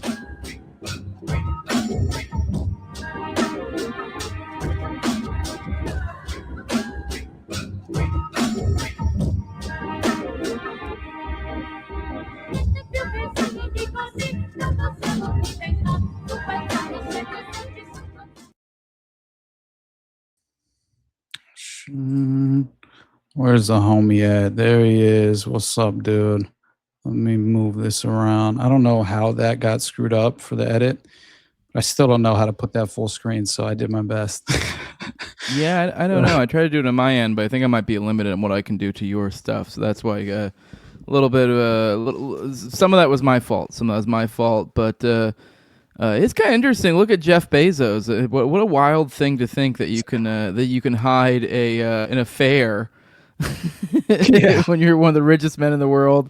I don't know. I mean, I guess the edit makes you think that those pictures were taken and used to blackmail him, and those are like him in like open restaurants. You're like, what are you doing? Did he dose any drinks with syphilis medication? Is the question. Did he go Bill Gates? Did he go full Bill Gates? Yeah, he's just having a respectable mistress. There's nothing. Right, he's not. Yeah, there's no Tuskegee going on over there with him. Yeah, he's a respectable human blow-up doll. That he's doing the white shit. He's not doing that. Well, pleasure to be back with you guys. My kiddo won her soccer game, so that's the last one of the season, though. So I'll be. Jose, I saw that photo of you kicking some ass in soccer that you posted recently. You're a badass soccer player. I was pretty good. I balled. I was all state my senior year. I was okay. Yeah. Okay. You can't. I'm quite all right, and my kid took after me, so she's a little badass. Dude. So, but yeah. I did want to pick your brain a little bit, Brad. I heard you in the first half of the show. I was driving around listening. I heard you talk about Candace, and you say how you watch your stuff pretty regularly. I do, yeah. I used to watch your stuff regularly, and I'm in the same boat as you, to where I was kind of compelled somewhat. But and I knew she was grifty and not the most, but I don't know. I kind of summed up to maybe just being kind of a dumb bitch, you know? Yeah. You know, bitches be tripping, right. you know? Yeah, but at a certain point, I was just like, what am I even doing getting information from here? Because it becomes so sloppy, and it gets to where it's schizophrenic. I can't keep up. 100%. And I'm someone who believes a lot of the shit she's saying. Yep. And I'm kind of curious. One thing that's kind of made me regret my not paying attention to her bullshit anymore is this little docu-series she's doing on Erica Kirk, because I do buy a lot of that bullshit. I do buy a lot of that shit there with Erica Kirk. So I'm kind of curious where she's going. And I've also kind of had this theory, and I'm not original here. I've heard a lot of people say this, that this was going to be kind of let's be real, a Sandy Hook type thing. And what she's doing, this idea of we're going to make things be verboten. Mm-hmm. And I mean, it literally is just kind of a redux of Sandy Hook. We find some awful thing that you're not supposed to do, this crazy cultural faux pas, questioning the children of a mass shooting. What would be the next closest thing? A widow of a mass shooting? A libertarian questioning why Dave Smith didn't run for president. Yeah. But yeah, then we have we have like Candace questioning Erica Kirk and seemingly like almost implying that she murdered her husband. Yes. And so it seems like that's the obvious. I mean, we have some of the other stuff going on, whether the French Macron bitch or whatever has a wiener or not. That's kind of going on in the background that might tie into all this. But that seemed to be that would be the easy one that everyone goes, oh my God, oh my stars and garters. Yeah. Something happens to kind of really be like, holy shit, that's beyond the pale. What do you think? Has it how's this docuseries? Has it been bullshit? Has it been pretty on the nose? It's been hard What do to you get think? through. It's been her Bad. talking about the distant relatives of her. One of the things she's focused on has been Charlie Kirk, and sorry, sports fans, guys. Charlie Kirk said in an interview that Erica is a relative of Vince Lombardi, and I think that that's true, even though we can't. And she literally said, even though we can't prove it, Charlie said it, and it's true. And it's just so distant from what you're at. It's these threads of like shocking details that are unverifiable that have no connection to an actual. My grandma theory. says I'm related to Geronimo, but go on. Right. So you killed Charlie Kirk, obviously. Yeah. So that's what's always bothered me about her is I have, since I came across TPUSA, since I came across Candace Owens, I have like called them out as being grifters, one and the same, and doing the same thing I've always done. All of a sudden, time passes and I'm still doing it, and all of a sudden I'm a 7K shill. And I'm like, please, somebody send me the 7K because I'm not getting it from any. It's other reasons that I have a problem with it. It pisses me off when there'll be like a very valid reason to call something out that Candace says, and then you see Ben Shapiro. Shield, Brad. You're a Fed. You're into the Fed slop. That's what you're into. You're a 7K Fed shield. slop, right? Which like literally, different. You're Fed slop. You're not 7K club. These are I hate like the Fed slop makes me want to plow my head through a brick wall when I hear people say like Ian Carroll's so profound. God damn it, he's so fucking profound. God. I'm just like, dude, it's like. It's such con artistry, and I get what people are doing, but what pisses me off is when there's something obvious it's a problem, and then you'll see the people who are the Zionists or the Ben Shapiros that will pick up on it and then do the most stereotypical thing that will discredit a very valid point, and everybody else is. I'm like, I can't say that very valid point anymore because now all these people are saying it. You know what I mean? So I said to you earlier, Austin, a way to get somebody to disprove something, to not believe something is true, is to get someone who they hate to say it. Right. And I'm just like, and that's like what's happening. And so the Erica Kirk thing is like, Erica's a weird, very weird person. Erica Kirk seems to me to be a social climber. She seems like she has a weird background, but none of it to me, according to Candace's story, is evidence of any crime. And like what Candace is doing to me is what Candace has always done. Like Candace, look, I'm gonna allege this. This is my podcast, your podcast. What Candace always says, this is my podcast. I can say anything I want. That's what she always says. Candace made up claims, in my opinion, when she was in high school about being called the hard R, and she ended up getting a $50,000, or it's a little bit less than that, settlement from the board, the school board. And people don't realize this part about it. The FBI came in and did a forensic analysis on what these alleged phone calls were, where she was being called the hard R. And they couldn't actually determine who said any of it. So nobody actually got charged for that. That's why they had to go do a civil lawsuit.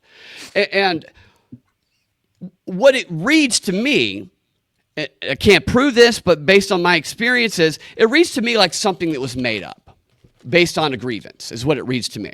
And it reads to me as a black girl having a grievance based on what I've seen about Candace and realizing what she could do there and people don't want to deal with it. Then you fast forward, and I don't want to detail the other, like I even hate going through these things because I know some of the people that people hate have gone through some of them, which I talked about these before them. Like she didn't, she was in this apartment she didn't pay anything for, and it was like $160,000. She pretended to have mold. Every single step of her career, she's pretended to be one thing. She's exploited it, cashed in. using her black woman status, and then flipped to the other side and cashed in on the other side. I like, you guys probably have too, but having experienced personally how con artists who like make a living doing con artistry and like Sneaky Pete type shit, that's what she's doing. And maybe she's not an operative, but people recognize, obviously, because Ben Shapiro and them recognize the usefulness of a fucking black girl who doesn't give a fuck, right? Obviously, her gay husband, dude, her husband, that fraternity that he's in is known for debauchery. It's known for being these elitist kids they're in power. What they do is go get hammered and destroy expensive property. That's literally what her husband's fraternity is known for. And she talks in her podcast all the time. She demeans America. She says UK is so much better all the time. She's going to move to the UK. I guarantee that should be a bet on Polymarket. And I would put a lot of money on it right now. But that doesn't mean that I don't agree with some of the things she says. Like, right. I don't like her at all. I think she's an awful bitch. Erica Kirk, I don't dislike her. I don't trust her. I think she's weird. I think she's, my friend called her, is it Sammy Faye Baker? The woman who would, I think I'm getting the name wrong. But yeah, it's all very weird. But also, it doesn't matter what she does. It's been situated in a way where it's going to be framed as bad. But also, everything they did is weird. So you can believe both of those fucking things. And that's what pisses me off, is that you can't fucking be like, I think all of this is crazy, because everybody wants to be like, either you're with them or the Fed slop. I'm just like, fuck all of you. Yeah. That's how I feel about it. The worst shit I think about the Fed slop is that it was our term. And it was this term that, if anything, I feel like slightly more sophisticated people that have actually looked into conspiracies and stuff and read a few books will be like, well, that's just the low tier. That's like the low tier, the Gen Pop, what everyone's fucking saying. That's the Fed slop. And this has become this thing, though, now, where the normies, the people who are normies, like, or maybe some people in like this transitionary period where they're like normies 5 minutes ago, and there's something they just can't comprehend, like as if you're talking to somebody of like 101 statism type stuff, like they can't even comprehend the concept of like, applying rights equally across the board over whether you have a badge or not, and then their mind just get complete. God, where was I fucking going with that? No, the normies, though, you're right, though. Oh, so normies. So the normies now, they'll say Fed slop, and all it means is something they don't understand. Right. So they'll be like, that's just stupid. I can't comprehend that. It's Fed slop. And so because Candace is confidently repeating it, they go, therefore, how brilliant this is she, though, to position herself? If she says... So if she says that Charlie told her that he runs by streetlights and they go out, and that he went to an X-Men school, and if you say, well, that's crazy, then she's made it to where if you say that's I have a question about that, then you are supporting the Fed slop. I mean, that's how powerful this woman has become because of what, like, that's why I say we should be careful about the power we're giving them, which, by the way, Erica said the same thing about the streetlights. And I'm just like, are we really going to continue pretending this isn't some fucking pickup artist shit? He's told 24 women that shit. Okay. That's totally pickup artist shit, because streetlights fucking go out all the goddamn time. Okay. We all walk by streetlights. I wouldn't be the least bit surprised if these two are in fucking cahoots the way this is working out perfectly for everybody. Yeah. Obviously, I don't know. I love that, but, actually. I mean, you look at I think this is kind of, we see this dynamic play out a lot with a lot of this Epstein list stuff. We'll see like the Michael Tracy's of the world respond and be like, here, see this email. It says they claimed that they were eating babies on Saturday, but they were doing this other thing, so they weren't eating babies on Saturday. Meanwhile, it's like, okay, but like, I'm more concerned about whether they're eating babies, not whether they were eating babies on specifically Saturday. And you're like, well, I disproved this one specific thing, so now it's cast doubt on the whole thing. And that's kind of what... It seems like Candace, the role she's playing, and I am hesitant to be like poo-poo that, because it does feel like censorial, I guess, and this idea of like, oh, we can't ask questions, but at the same time, it's also like, obviously, let's be real. But we should question the conspiracy theorist also. Yeah. Like we should we should fucking also question the conspiracy, and that's been my problem. And like that's why Twitter to me is, I understand how to be good at Twitter. I just like it's just also disingenuous to me that I can't. I don't like attacking people relentlessly. It gets exhausting to me, and that's how people get popular on Twitter, and that's the model. That's the incentive. And you meet people in person, and it's like you're the person who just attacks people. You don't like you're such a nice guy in person, right? But it's an unfortunate perverse incentive. But yeah, like we should question everyone. And Candace does the whole thing where. And she's good at this. Some people say she's stupid, she's smart. There's different kinds of smart and intelligence. She's obviously reading a script, in my opinion, but she's very smart at what she's very smart at exploiting. I think she's kind of just the craziest psycho bitch. I think. So I love that Milo was like a year ago is like Candace's husband's obviously gay. And Candace was promoting before that, you should marry gay guys for money. Like she was promoting the idea of marrying gay guys for money. Then she marries Peter with Thiel Peter Thiel, the only person he used to follow was Milo, right? No, dude, really? That's so funny. That's crazy. Yep. And Austin told me that JD Vance said that Peter Thiel convinced him he wasn't gay. That's what. No way. Dude, I talked about that on the show 100%. It was the same week I talked about it on whatever this is because I thought it was so ridiculous. It was when we went into Peter Thiel's, hidden genealogy, and we were basically just kind of breaking that down to a certain extent because JD Vance went on the record claiming that. He essentially influenced him in his college years by being his basically he was the acolyte of Peter Thiel and he was his mentor and he had convinced him that he was a homosexual. Right. And basically, it's the most ridiculous story. But I'll pull that article here. So crazy, isn't it? Dude, I do about the conversion, but I didn't know anything about that. Like I knew he's attributed Thiel to his religious conversion to Catholicism or whatever. No, because Thiel tried over and over. He tried to be like, let's try again, and it's like no. He's just not into it. By the way, apparently Epstein and Thiel were discussing the creation of a secret society. You saw that, right? That was ridiculous to me, man. Peter Thiel loved the secret society idea. Where are the proton mail emails? Where are the fucking proton mail emails? Jose, I've been talking. So like the emails after 20, they're all Gmail, and so he's a spy, and he's also using only Gmail. So when you break up with a girl. And her friend shows up all the time. And then somehow your ex-girlfriend finds out about everything that's going on. You realize you have a spy on your hands, right? So if you want to control the narrative, you just say in front of that spy what you want your ex-girlfriend to hear. And to me, anything after 2016 or 17 through Gmail that Jeffrey Epstein is saying is he knows that he's being looked at. And he's saying what he wants people to hear. And so I searched proton mail.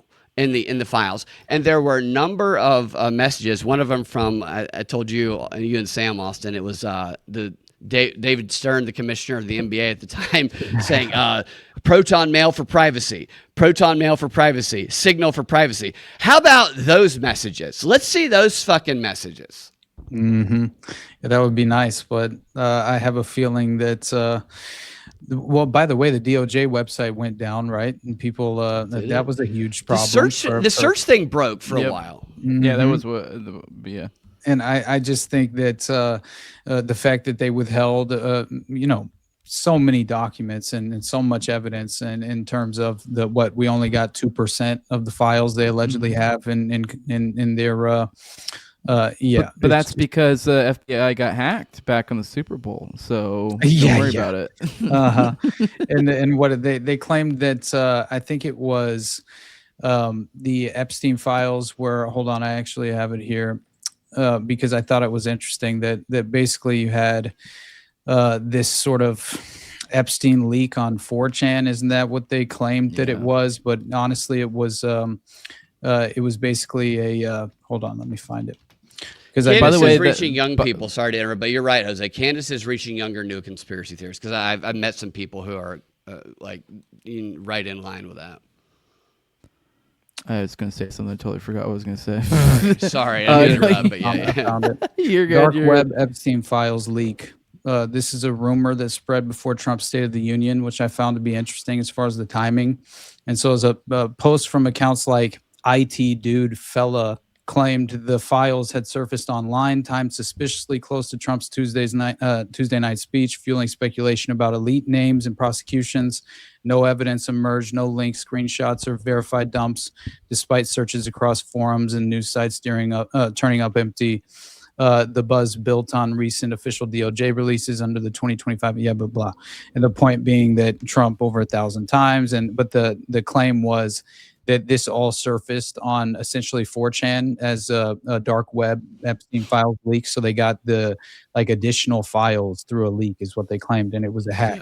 But it was legitimate nonsense and strategically timed, it seemed to be. But it caught my attention because I saw what's his name, the Cabot Phillips, right? So he had a suspiciously timed kind of State of the Union episode that he released for his new show that he apparently is now pursuing and a host of, which kind of instantly, I mean, obviously understanding the Pizzagate connection to Cabot Phillips, I think is worth, here it was. So Cabot Phillips announces his brand new live news show, Wired in Live, premiering ahead of the State of the Union. And I thought it was kind of funny timing as well, just considering his connection to Pizzagate as far as the pizza tattoo, the strange posts on his Instagram profile and things of that nature. In his lip was pizza. And then there was, and there was another connection as well to one of his posts that were far too just revealing in a way. I did want to mention before we kind of got off the topic of this, we mentioned that the search function went down. That was right in the aftermath of where people realized that Lutnick photo got taken down, that Lutnick photo of him at the island. It was right when that got discovered, that got taken down, and people made that highlight. And then within, I think, an hour or two after that, we had the search function went down. There's been all sorts of reports here and there, pretty much intermittently from people. I think I actually saw a CBS News story or something, which CBS, I swear, I really think the CBS thing, they've been pretty damn good on some Epstein shit really recently, and I really do think on the maybe I'm being too schizophrenic, but it is CBS. I do really think that is literally the Israel yelling at Trump, yo bitch, we got your balls. Yo bitch, we're fixing to fuck you if you don't do what we want. I think that's what I think the steady stream of. I think that's what the steady stream of solid Epstein news coming out of CBS is right now. Man. So Lutnick said he would testify now after all of this. He would go explain himself. And Bill Clinton, during his testimony, he was asked about Trump and he had his back. I don't know that Hillary did, but I told Austin we have provable lies for the bill because of the actual confirmable evidence of what Bill Clinton's involvement was. But Clinton and Trump seem to be giving fists and getting each other's back on this whole situation. Yeah, Clinton said during his deposition to the House Oversight Committee, he basically said that Trump told him, we had some good, this is what he allegedly told him on the golf course when he grabbed Bill Clinton by the dick, right?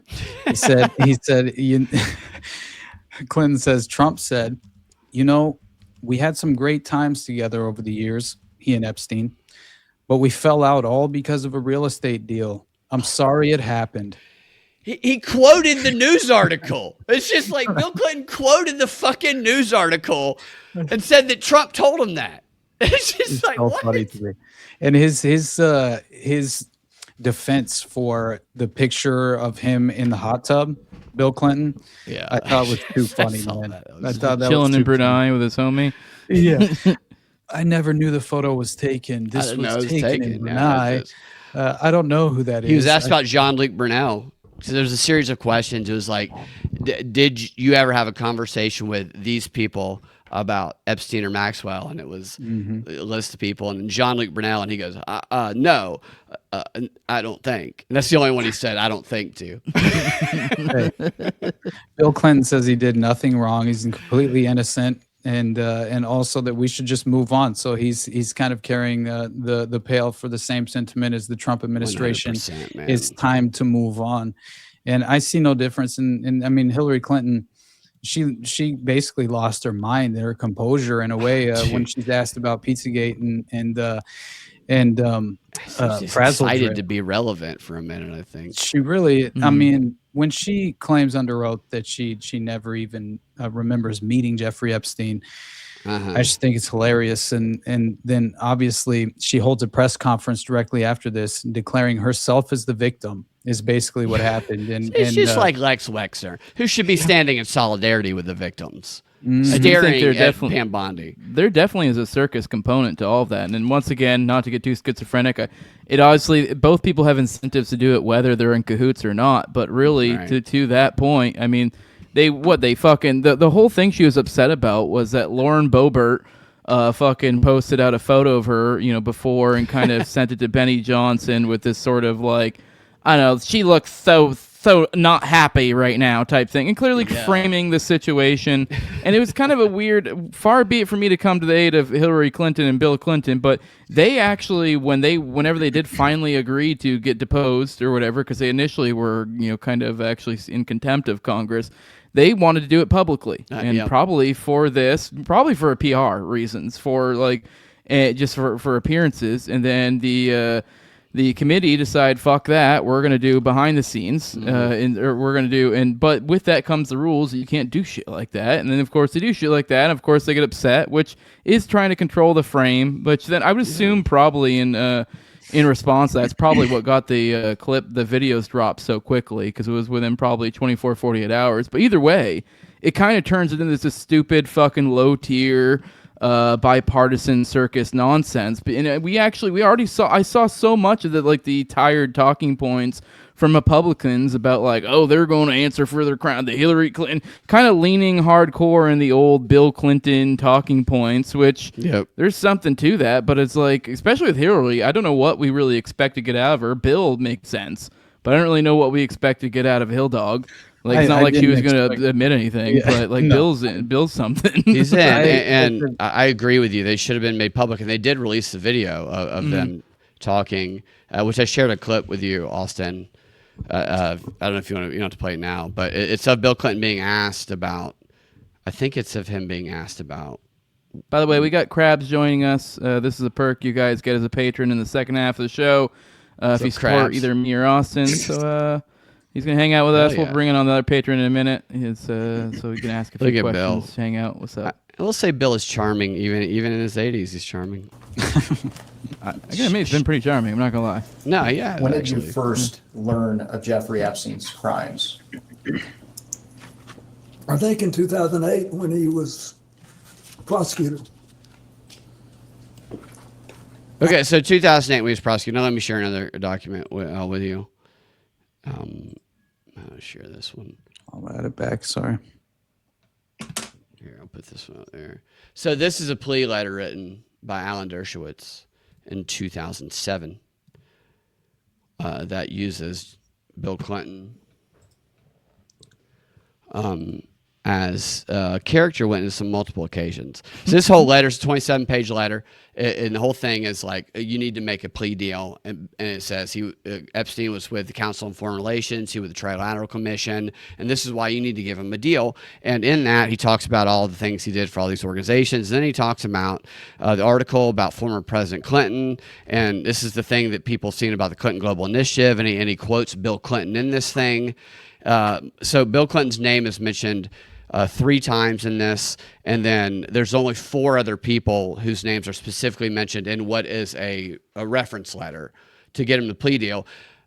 The same month, on July 31st of this year, 2007, the federal prosecutors met with Epstein's lawyers, Alan Dershowitz, who Clinton was asked if he had ever spoken to Alan Dershowitz about Epstein or Maxwell, met with them, and they said, we'll drop the federal charges if he accepts the state charges. And then fast forward to September of 2007, he pens the actual deal. And so Bill Clinton, whether he knows it or not, was used as leverage, a character reference, to get Jeffrey Epstein that original deal that Bill Clinton says he didn't know anything about. So my question, I did send a letter to the House Oversight Committee, and I did call them and leave a message saying the right question to ask is, did you know that you were one of the reasons, you were one of the 5 specifically named people? The others were powerful scientists who all helped try to whitewash, well, 3 of them helped try to whitewash his reputation after he got out of prison. One of them has never been asked about it because he's the head of the brainwashing industrial complex still in the military. Learned helplessness. Martin Seligman, part of the Unabomber's book was based on this dude. Brainwash soldiers into going to war. Never been asked about how Epstein funded him and how he helped Epstein get this letter. Neither is Bill Clinton. They're all in this fucking letter. So I said, you ask him, did he not know his name was used? Is it common practice to use a former president's name in a letter to help a sex criminal go from potentially facing life in prison to getting a 13-month slap on the wrist? And if you didn't know, when did you find out? Just now? Or did you find out sooner? Because that's kind of weird.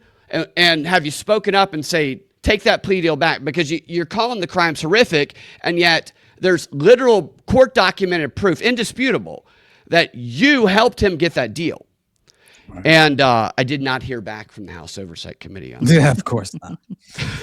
We'll wait with bated breath. Crabs, what you got for us, brother? By the way, we do have a super chat, not from Austin's. I think you mentioned earlier that you I remember you did. You are dealing with a strike due to my foul mouth. I will work on that. It was both of us, brother. It's all good. Fire Pixie, $5. Is it your birthday? And congratulations on your daughter's soccer win, nigga Heil Hitler. Damn it! Now we're fucked again. I'm sorry. It's gonna keep me in Austin that gets the strikes for it, and I'm gonna be just fine. But it's not my birthday. No, it was recently my Facebook birthday, which I joked about that I hate because it's that day that I picked randomly when I made that account, and now once a year I have to deal with the annoying deluge of happy birthdays, and it's like it's this weird, like I can't really say like it's not my birthday to all of them because that's just exhausting. So I just have to hunker down and go, oh, fucking hey, happy birthday. So yeah, that's what that is. But appreciate the $5. What's up, Krabs? Not much, man. I did a bunch of venting in the chat. I don't know if you ever went through. We were going through wild shit. My main thing, like I always try and hit, but Brad fucking nailed beautifully earlier. Fucking everybody here needs to be fucking making real world connections, real world break table. Be talking about this shit in the real fucking world, making those real world connections. Just today, not to soapbox, but like coworker, like hard. Without getting into all the dumb details, I've been a lifetime atheist. Shit's changing on that, but whatever. But this guy's like lifetime Christian, Fox News, just like 45-7, something like that. Like that atypical, like, yeah, we need to be bombing Iran because bad guys. and had a genuine conversation today.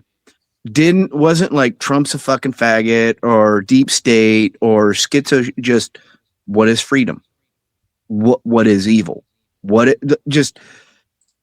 Guys, go back to the bare like I don't know everybody's history in chat and here and kind of, but like I was dumb enough to join the service because these fuckers hate me because of my blue jeans and all that fucking. I can go back to remembering being that way. You're not dumb, by the way. You're not dumb.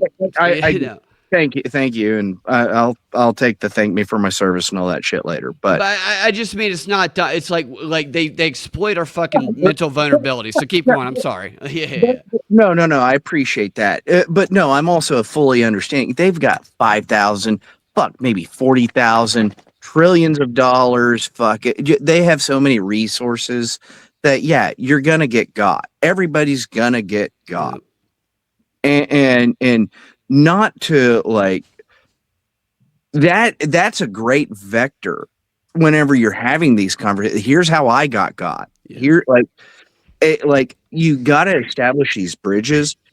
And the other thing is, if you're going to engage in this, you have to have some good knowledge, some good resources, something, not just, again, not just the same trust me, bro, that we're fighting against. And don't be,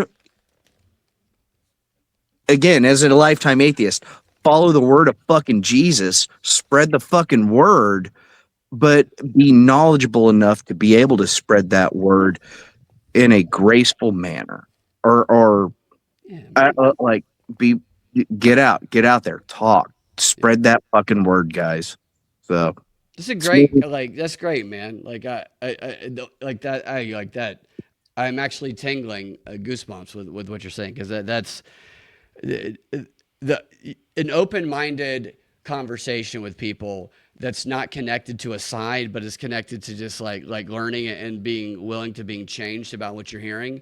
For me personally, I think that's what it's about. And it sounds kind of like what you're describing and experiencing. And the idea of getting God is like, we all got God at some point. We can all get God again. And I talk about World War I. There's all these letters they wrote back to Lord Northcliffe. They sent these, that's the British Propaganda War Bureau. And they sent these operatives with these literary agents around the world, because people wanted to duke and lord at their parties, because they respected them and they knew that people would just believe them.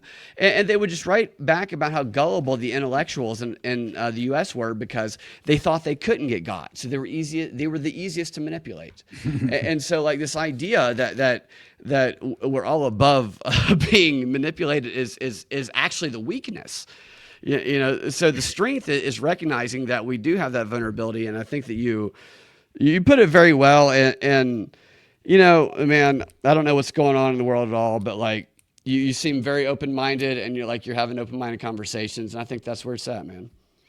All right, Krabs, we're going to let you go. We're going to bring in John Black, one of the other patrons. Appreciate it. Thanks for the support, Krabs. Thanks for hanging out with us. John Black, you're with us. We might bring in Rage Child for the Piece de la Resistance, the last patron to join. I don't know, depends on how shit Candy is. I don't know. We need to cool it with drunk Rage Child. He comes, okay. Rage Child saying he's not drunk. I don't believe him, but I guess we'll try bringing him in after John. He's not wasted, to be specific. He's not wasted. I was like, oh, I'm not like blackout drunk. Yeah. I'll remember this tomorrow. You know, all right, what's up, John? You know, I was gonna say retarded nigger faggot. Oh my god, dude! Thanks a lot, bro. I appreciate you, John. But I swear, you better be hooked up with both patrons now. Listen, For real. I swear, Krabs just quoted 2 Peter 3:15, and he didn't even fucking know it. Shit. Like, what if he knew it? Like he's just like really doing like a NSYNC song, like he's like macking on a chick, you know? He seems like he's having an awakening, honestly. Like, I respect. I don't know. Yeah. Well, I'll ask him later, but shit, that was great. Yeah, I want to rant about the war shit, you know? Like, you fan, not a fan? Where are you at on it? Well, you know I'm a libertarian, Jose, so you know I'm not for it. But like, war is gay, right? Yeah. Mm-hmm. Big gay. But I turned on the fucking notifications for like Drop Site and Zero Hedge and like all of the real time like war coverage shit, because like I'm so fucking invested in like fuck this shit. So since it's gay and I turned on the notifications and I'm keeping up with it, is that like watching gay porn? A little bit. Just watch gay porn side by side and see which one stimulates you. Give the parallel experience. Yeah, I get what that's a good question though. Yeah, I'm watching gay porn's inherently not gay though, so I mean, technically speaking, I was always telling people that's straight as fuck, dude. I mean, it really depends on what you're doing it for. You never know. You could just have some like scientific questions. Anyway, it's so like it's so fucking absurd. Like if you look at just the logistics of things and how it's just turned in, like I saw a clip of Jon Stewart, and he's a faggot, and he was And a saying Jew. like Iran's like in a bar fight, and instead of just punching the person in front of them, they're like literally walking around and just slapping everybody. I saw that, dude. Yeah, that was pretty And funny. yeah, and it was such a good fucking analogy from Mhm. such a queer. Right. And does Trump know how bad he fucked up? Or is he just retarded? Because like if you look at it, right, he's gonna lose the evangelicals because they're waking up. You know, I keep track of shit. The number one book on Amazon right now in Baptist Christianity is all of the pseudepigraphal works. So like the Book of Enoch and shit.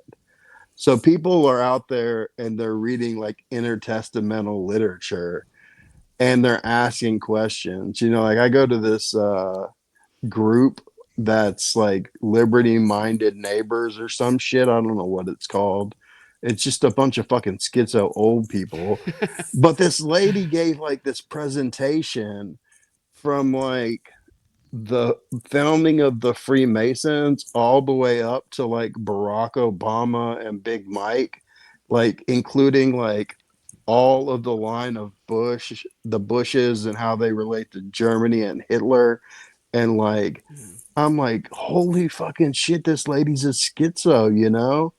And like, as Krabs was talking about it, you know, it's getting more and more acceptable for you to bring these topics up with people and they can relate to them because people are like it's across the aisle, you know, that it's completely obvious that we're in the pog zog and this motherfucker is ruining our country.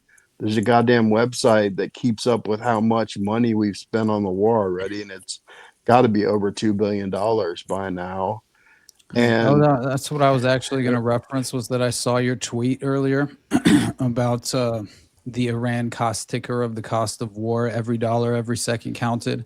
And yeah, it's legitimately quoting a statistic of it says Operation Epic Fury established cost since strikes began. 1.9 billion. And Trump made a point to say during the State of the Union about how low gas prices were right before he made sure they got jacked up. Yeah. Well, it helps when you seize Venezuela's oil just before you green light the conflict. Everybody buy the tracksuit, the Nike Maduro tracksuit. What's a great Strait of Hormuz gets shut down. Sorry, Jose. Sorry, and another high level of irony that occurred here with all of this Iran fuckery and the world geopolitics at play. You know all these like sanctions and stuff that we've put on Russia, all the economic warfare we've done, basically all of that has been blown the fuck out of the water by this, due to the fact that essentially this is going to reshift essentially the demand, and so a lot of people are going to be coming back to Russia, kind of like, hey, we got to do some business. And they're obviously going to have a whole lot more demand, a little less supply. They're going to be able to drive that cost up. They're going to be able to fund this Ukraine-Russia war for a good long while. They're probably going to basically make up all of the losses from whatever. And that's with also, working out to their benefit and kind of creating a more independent economic situation all the while. So we've kind of done nothing but help them here in a weird roundabout long way. And the fucked up thing about it is Iran had just got their first shipment of Venezuelan oil. Yeah. You know? And both... Well, Israel. It's the gay oil. It's the gayest oil. Israel. Sorry. And then both of the fucking war pigs, I don't know which one's butt fucking who at this time, but BB's talking about going to war with fucking India or some shit. He's saying Trump, Turkey as well. Turkey. Yeah. And now fucking Trump's like, oh, we're gonna go ahead and take Cuba too. Yeah, Cuba's on the table. He's like, so while we're out here just fucking shit up, we're gonna take it all. Bibi's like, we're going to go to war with an uncontacted tribe, and for real. You know, like, okay, well, fuck it. You know, like if we're gonna be an empire, let's take Mexico and Canada too. Like, just fuck it. You know. Like if they always exploit their opportunities as much as possible in the moment, and I think that was the prediction of the lame duck session of Trump.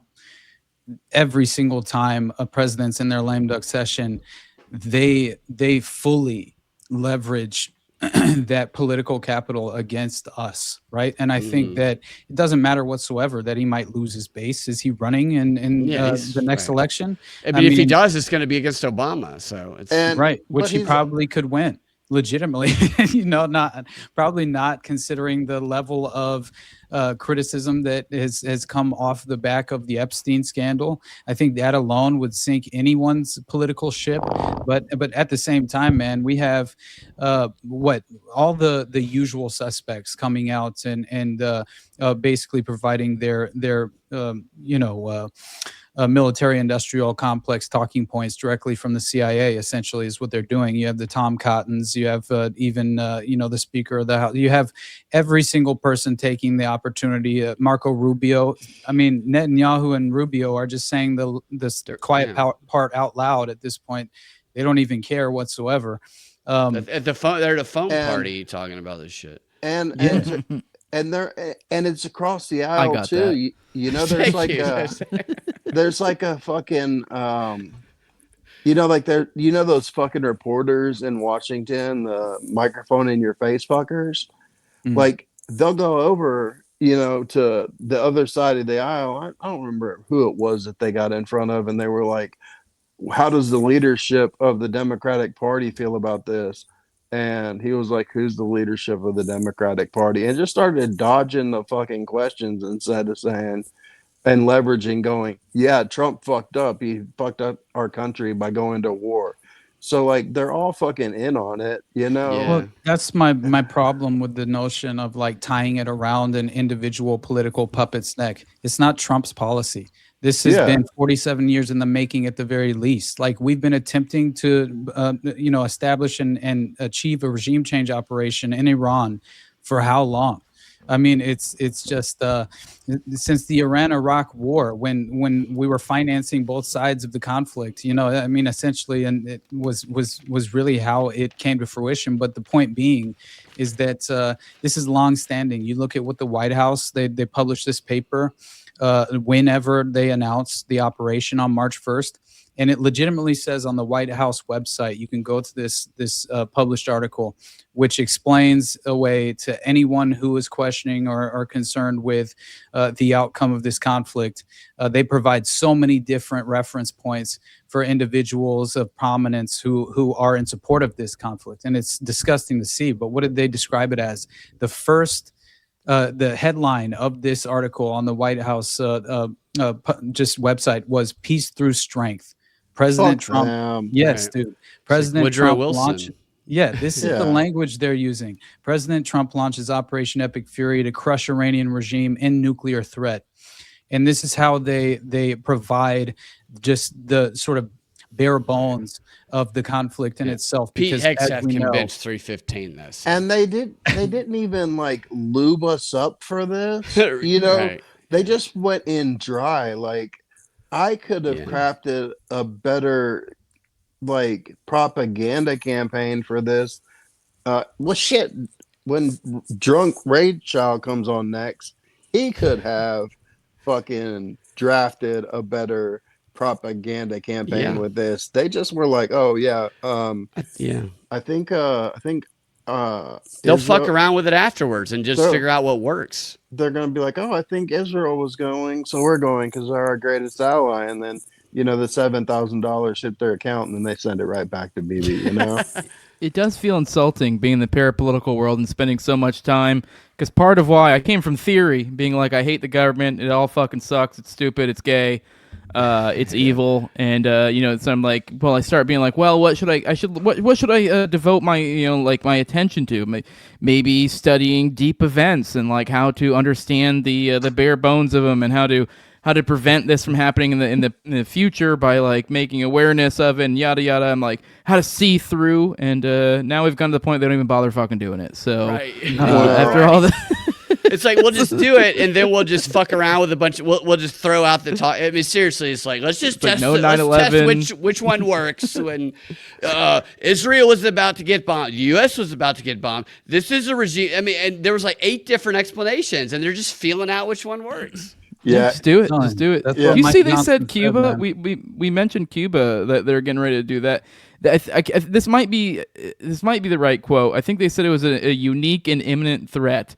So that's what they labeled it as, and so that like it's some sort of threat to the United States or something. Well, which that's what Trump said. Yeah, that's what Trump said. Yeah, it's preemptive strike. It's a defensive policy. It's in no way a declaration of war. That even Mike Johnson himself said this. Right. So the declaration of war shit is just what the people out of power always pretend to care about. Yeah. 100%. But so in response to people saying that or Israel pulled us into it, Trump said, actually, I think maybe we pulled Israel into it. I thought that we were going to be attacked was what I was worried about. Israel was definitely going to be attacked. And that was his explanation for it. Did you see Sean Hannity ask Netanyahu that exact question? No. He said there are people that say, well, the prime minister of Israel dragged Donald Trump into it. I want to get your reaction to that. And it is so funny watching Netanyahu try and walk through this, dude. So fucking great. He's like, it truly is. And perfect especially supervillain in a movie is what he is. 100%, man. Oh, niggas got the clip queued up. Well, the minister of Israel dragged Donald Trump into it, and as somebody that's been friends with him over 30 years, nobody drags Donald Trump into anything. Number one, but I want to get your reaction to that.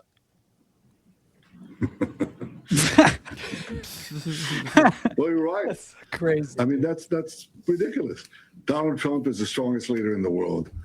He does what he thinks is right for America. He does also what he thinks is right for future generations.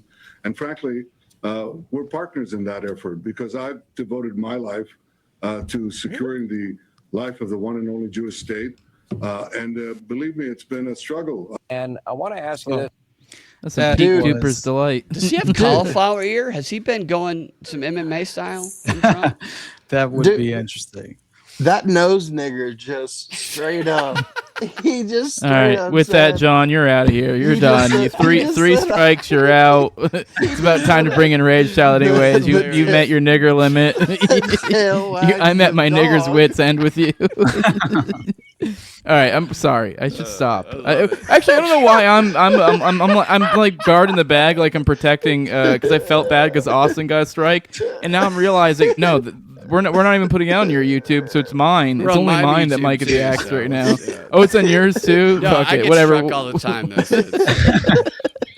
I was trying to like tamp down it, but whatever. We still got to get Rage Child in here anyways.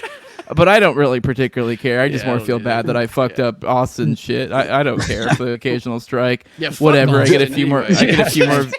Whatever. I just get a few more views on Rumble. The rare occasion that happens. It's not a big deal for me. But I feel bad if I did it to somebody else. Love the hard R, John. By being out here nigger posting. Give me credit for nose nigger because that one's a new one. I haven't heard that one. It's pretty good. I like it. It sounds like you're insulting a Jewish person, not a black person to me.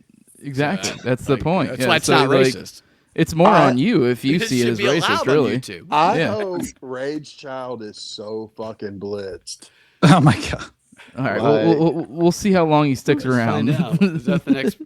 I love the bringing people. Like I love that. This is cool.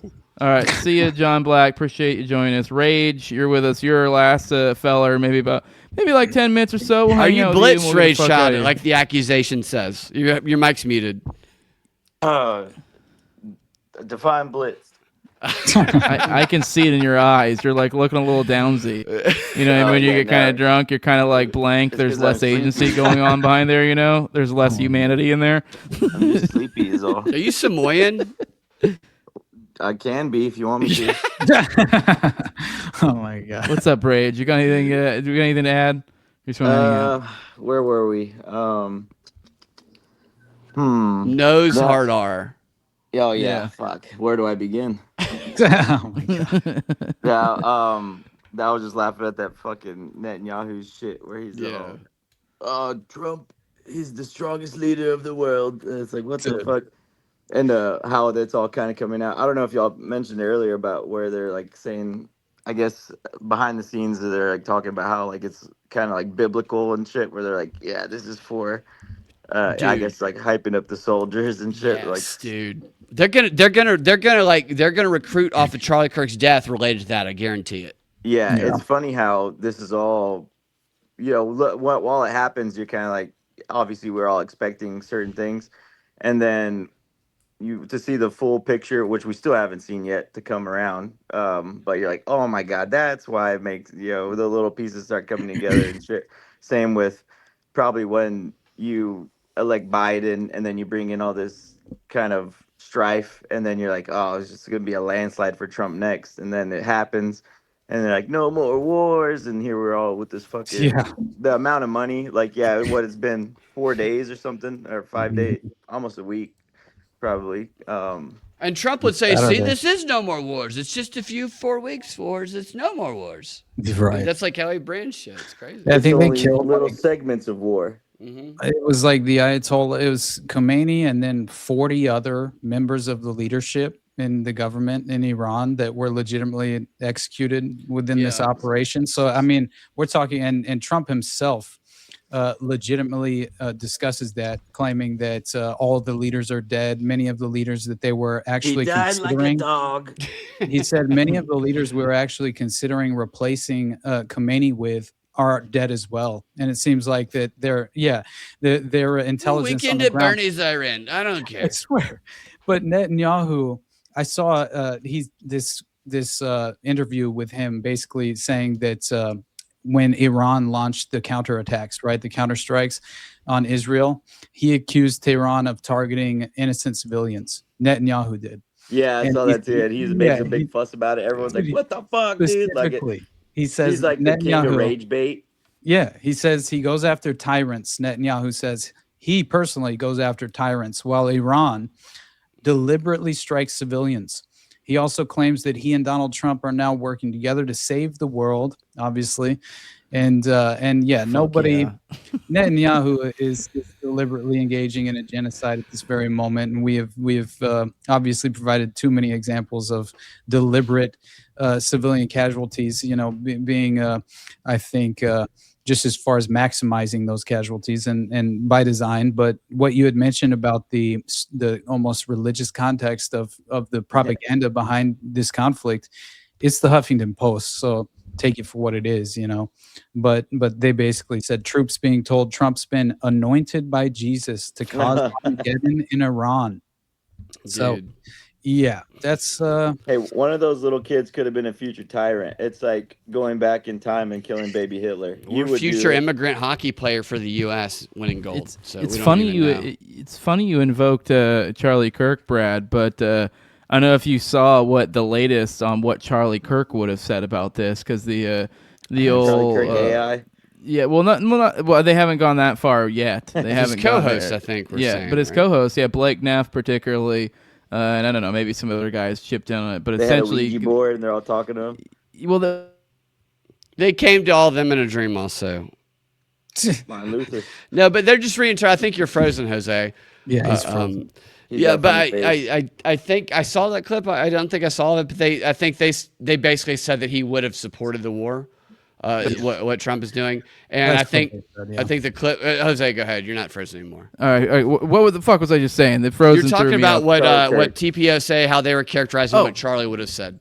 Yeah, but essentially they're saying that he would have basically shut the fuck up and took like it. A little basically, Muppet talking. He would have took it like a little bitch. They're basically like, well, he's open. They kind of alluded to like it was known his position because the whole lore is during the 12-day war he lobbied Trump. Now, I think he was a little bit more forceful in his language publicly, but I do think, let's be real, he probably would have just took it like a bitch if it had gone much further. That's like what I was criticizing right before he died and why I felt bad. My friends of mine were like echo. I didn't even follow the guy, but then I started hearing people saying, "Well, I trust my friend Trump," and I was like, "Where is this talking point coming from?" And then I realized it was coming from Charlie Kirk, and I did not realize the scale of his influence until after he died. But like I was like going hard on him right before he died, and then when he died, I started watching some of his clips. And I was like, I think I might have gone a little too hard on him, but also I think he's a very good communicator. He's part of this organization that is very much a kind of a grifting organization. He was the best messenger for them. He was very good at what he did, and the whole thing about him, the fight to reinterpret what he would have said or what he would have done. I don't know, but I agree with you, Jose. Yeah, he would have taken it like a bitch. Shalom. That's right. Yeah. But it is shameful. I will say it is shameful of his co-host to do this to him. Yeah, because he was publicly. Well, because like even if you are going to try to look at him with rose-colored glasses, I feel like you would say that he would show some sort of heroism, that he would have, especially since he showed his position, he revealed his hand in the past on what he thought about an Iran war. So to say that he would sit there and just take it is kind of, I don't know, pretty crazy thing to do to the memory of your friend. But in a fucked up way, they're probably actually correct. Like he probably would have just shut up and took it, which is what he was already doing with Epstein stuff, which is like what you said, where he was just like, oh, I'm just gonna, and honestly, with the Gaza stuff, that's what he was doing too. He was running. I'm sure you saw the stories he covered shortly before he died, where he was like, "What even is it to starve to death? How many calories do you really need?" Or whatever the fuck the story. But he did this whole he did this whole like, "Oh, this is clearly Hasbro or clearly blood libel nonsense." They're essentially kind of casting doubt on all of it. Meanwhile, people are starving to death. He was. It was just Iran though was the one that he sort of had a little bit of balls about.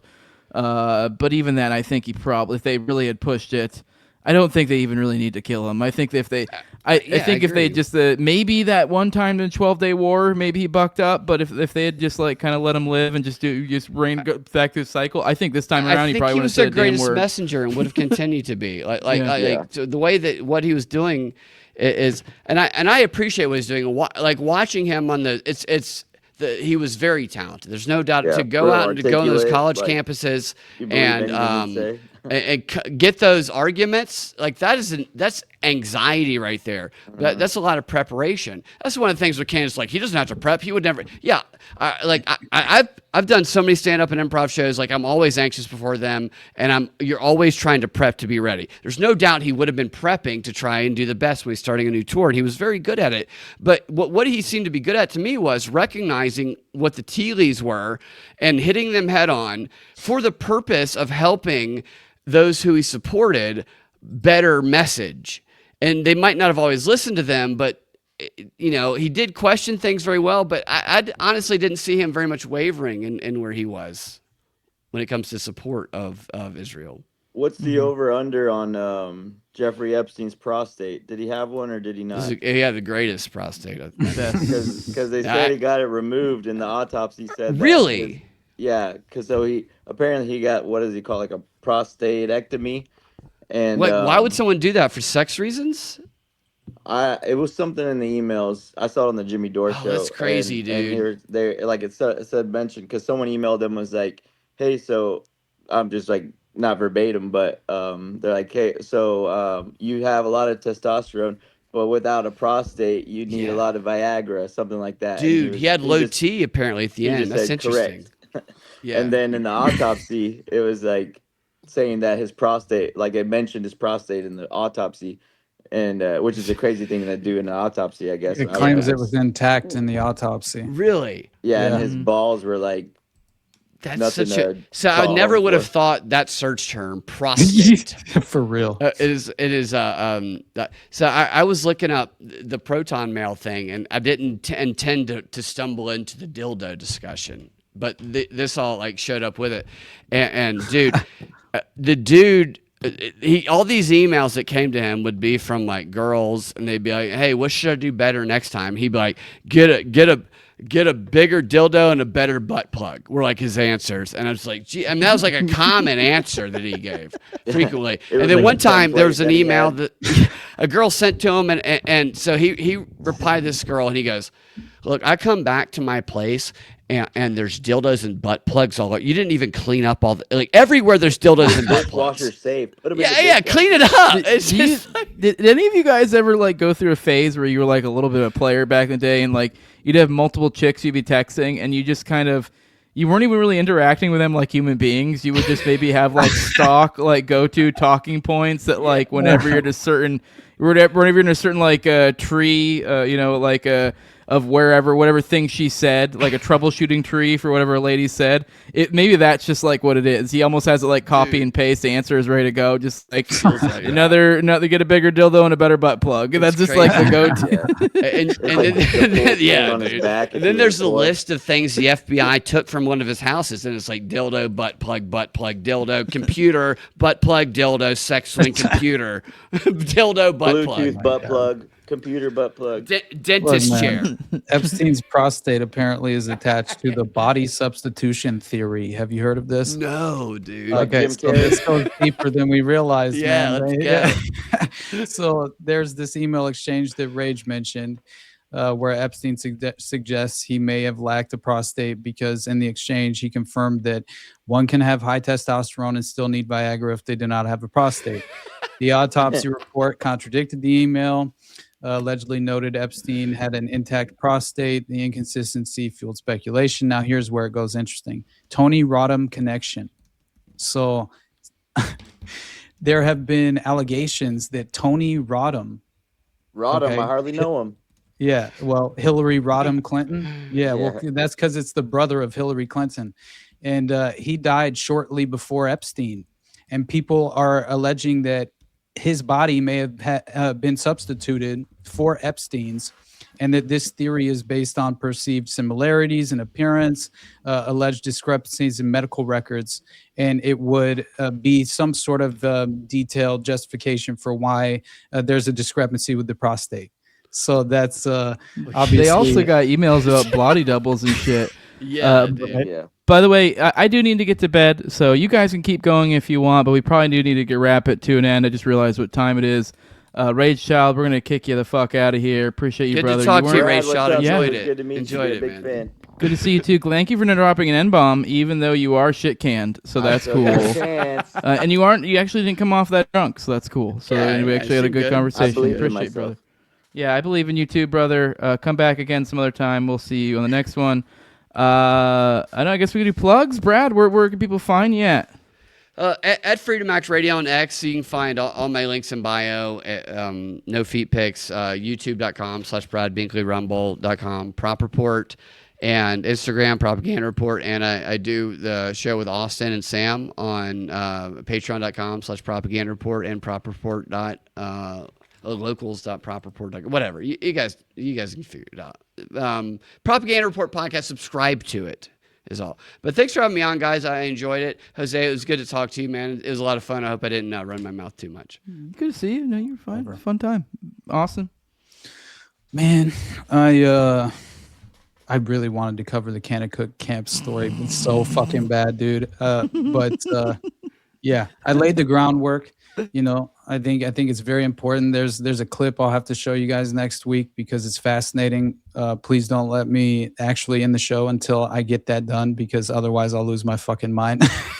But at the same time, I'm telling you that this is a long-standing child sex trafficking network and an avenue of opportunity for sex abuse to take place with these children in the most sinister way. And it's not getting much just acknowledgement or media coverage whatsoever. And seeing Sean Ryan connected to it as a potential subject for the podcaster, Sean Ryan. Yeah, for a defamation lawsuit against him specifically for discussing this widespread sexual abuse by having a victim on, I felt like it's worthwhile in getting into just for a brief moment because it gave me pause, made me think this could inevitably become a pretext for future litigation that could affect content creators like ourselves just for having the audacity and not having the resources right? To speak the truth about powerful organizations that can intimidate you through defamation lawsuits and threatening to go forward with these, which I think is exactly what Sean Ryan could. I'm not saying, because he looked, as far as he kind of the reflection If on he's not him doing was it on very purpose, positive. he's being co-opted into it. Exactly. That's how I felt whenever I kind of came away from this specific case. But yeah, it'll be worth just detailing for a brief 15-20 minutes on the next show, because it's something that we're still seeing, unfortunately, victims who are We are being under attack. Like, make that. Yeah. That's no doubt about that. Conspiracy theorists, people in the alternative media community, we are under attack, and we have been, by the World Economic Forum and the mainstream outlets who are trying to wrestle back trust from us. 100%, man. And these kids were just destroyed by NDAs, and I mean, there's one specific example of this kid named Trey Carlock, who's the brother of this victim witness who was brought on Sean Ryan's show, and he was silenced, right? And in 2019, at age 28 years old, after he was forced to go through this re-traumatizing civil litigation process against Kennecook and the Kennecook Ministries, their director, Pete Newman, groomed and sexually abused him specifically, and countless others when he was 14 years old. As far as, at this point, he was younger than that.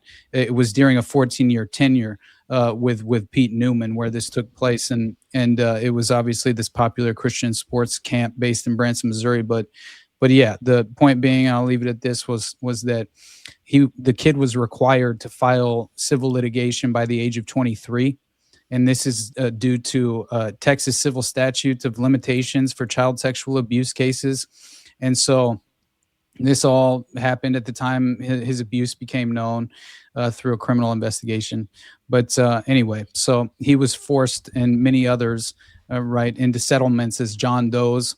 And that included these very restrictive NDAs, which silenced the victims and covered up what effectively was taking place at Kennecook, and that all of the leadership and staff knew about Newman's sexual abuse and concealed it from the public and concealed it from the parents, and lied about it to the parents as well. And Trey told a therapist before his death, quote, "They will always control me, and I'll never be free." And then he died by suicide at age 28. So it's far worse than people could ever even conceptualize or comprehend for themselves. I think it's something that, I have hope. Our hope is to bring light and shine it into that darkness as much as we possibly can. And, if you want to internalize that in a negative way and become black-pilled or accuse others of that, I understand. But what value comes of that, and in what way are you attempting to again reveal the truth in terms of the sadistic nature of this underworld, this pedophile underworld that's so very well entrenched? It's shocking. But anyway, I'll leave it with that. I love you all. The Underclass Podcast, you guys know where to find me. Obviously, I'm sorry we couldn't stream to the channel tonight, but I should be back by next week, and hopefully we don't have any more run-ins like this with the YouTube overlords, because it's happened a few different times, but this is the first time I'm legitimately concerned that the channel could inevitably. You probably will. Force Mommy just had one too. I saw she posted today. I had one recently. I think it's going to amp up. But nevertheless, we're streaming other platforms. But you do great work. You guys both do great work, and I love y'all's format too. I love getting to talk to y'all's listeners. It was cool getting to hang out. Thank you, brother. Brad, you already know how much I fucking love you, man. You're my brother. Jose, I've told you a million times. But you guys mean the world to me. I hope you know that. Legitimately, I think about this and how grateful I am on a daily basis. So I appreciate you guys more than you know, man. Well, I appreciate it, buddy. I love hanging out with y'all every Tuesday. For those who want to support what I'm doing, leave a like, share, subscribe, comment, leave a 5-star review on iTunes or Spotify. You can find the show on YouTube, Rumble, all the major audio podcatchers, and Twitter as well. That's at Tower Gang Jose. If you want to support the show the best way you can do that with money over at patreon.com/NoWayJose2020. The lowest level is $2. It gives you access to early episodes. I do about 1 to 2 of those per week. Try to keep about 2 to 4 of them behind the paywall on any given time. Also give you guys access to ad-free RSS feed, access to Telegram, and access to the pre-show, post-show, and video calls on this show right here, Already Dead, which is on Tuesdays at 9:30 p.m. Eastern. I also give a big shout out to my sponsors, which is the highest level of my Patreon. The end of every episode is a big thank you for their support. My previous co-host entire gang at Learn Toad, also at Brigade D's, at ZOVRCK, at _Vinzeal, Tim Tull, John Cleeble, big fan of the show, Torn May, at Wayne Tagos, One a Haircut for Kids, No Free Lunch, Jack, Mark Vestibule, and Jacob Wintergrad of Biblical Anarchy Podcast. With that, guys, we're going to get out of here. Join us again next week. Become an Already Deadhead. Hang out with us.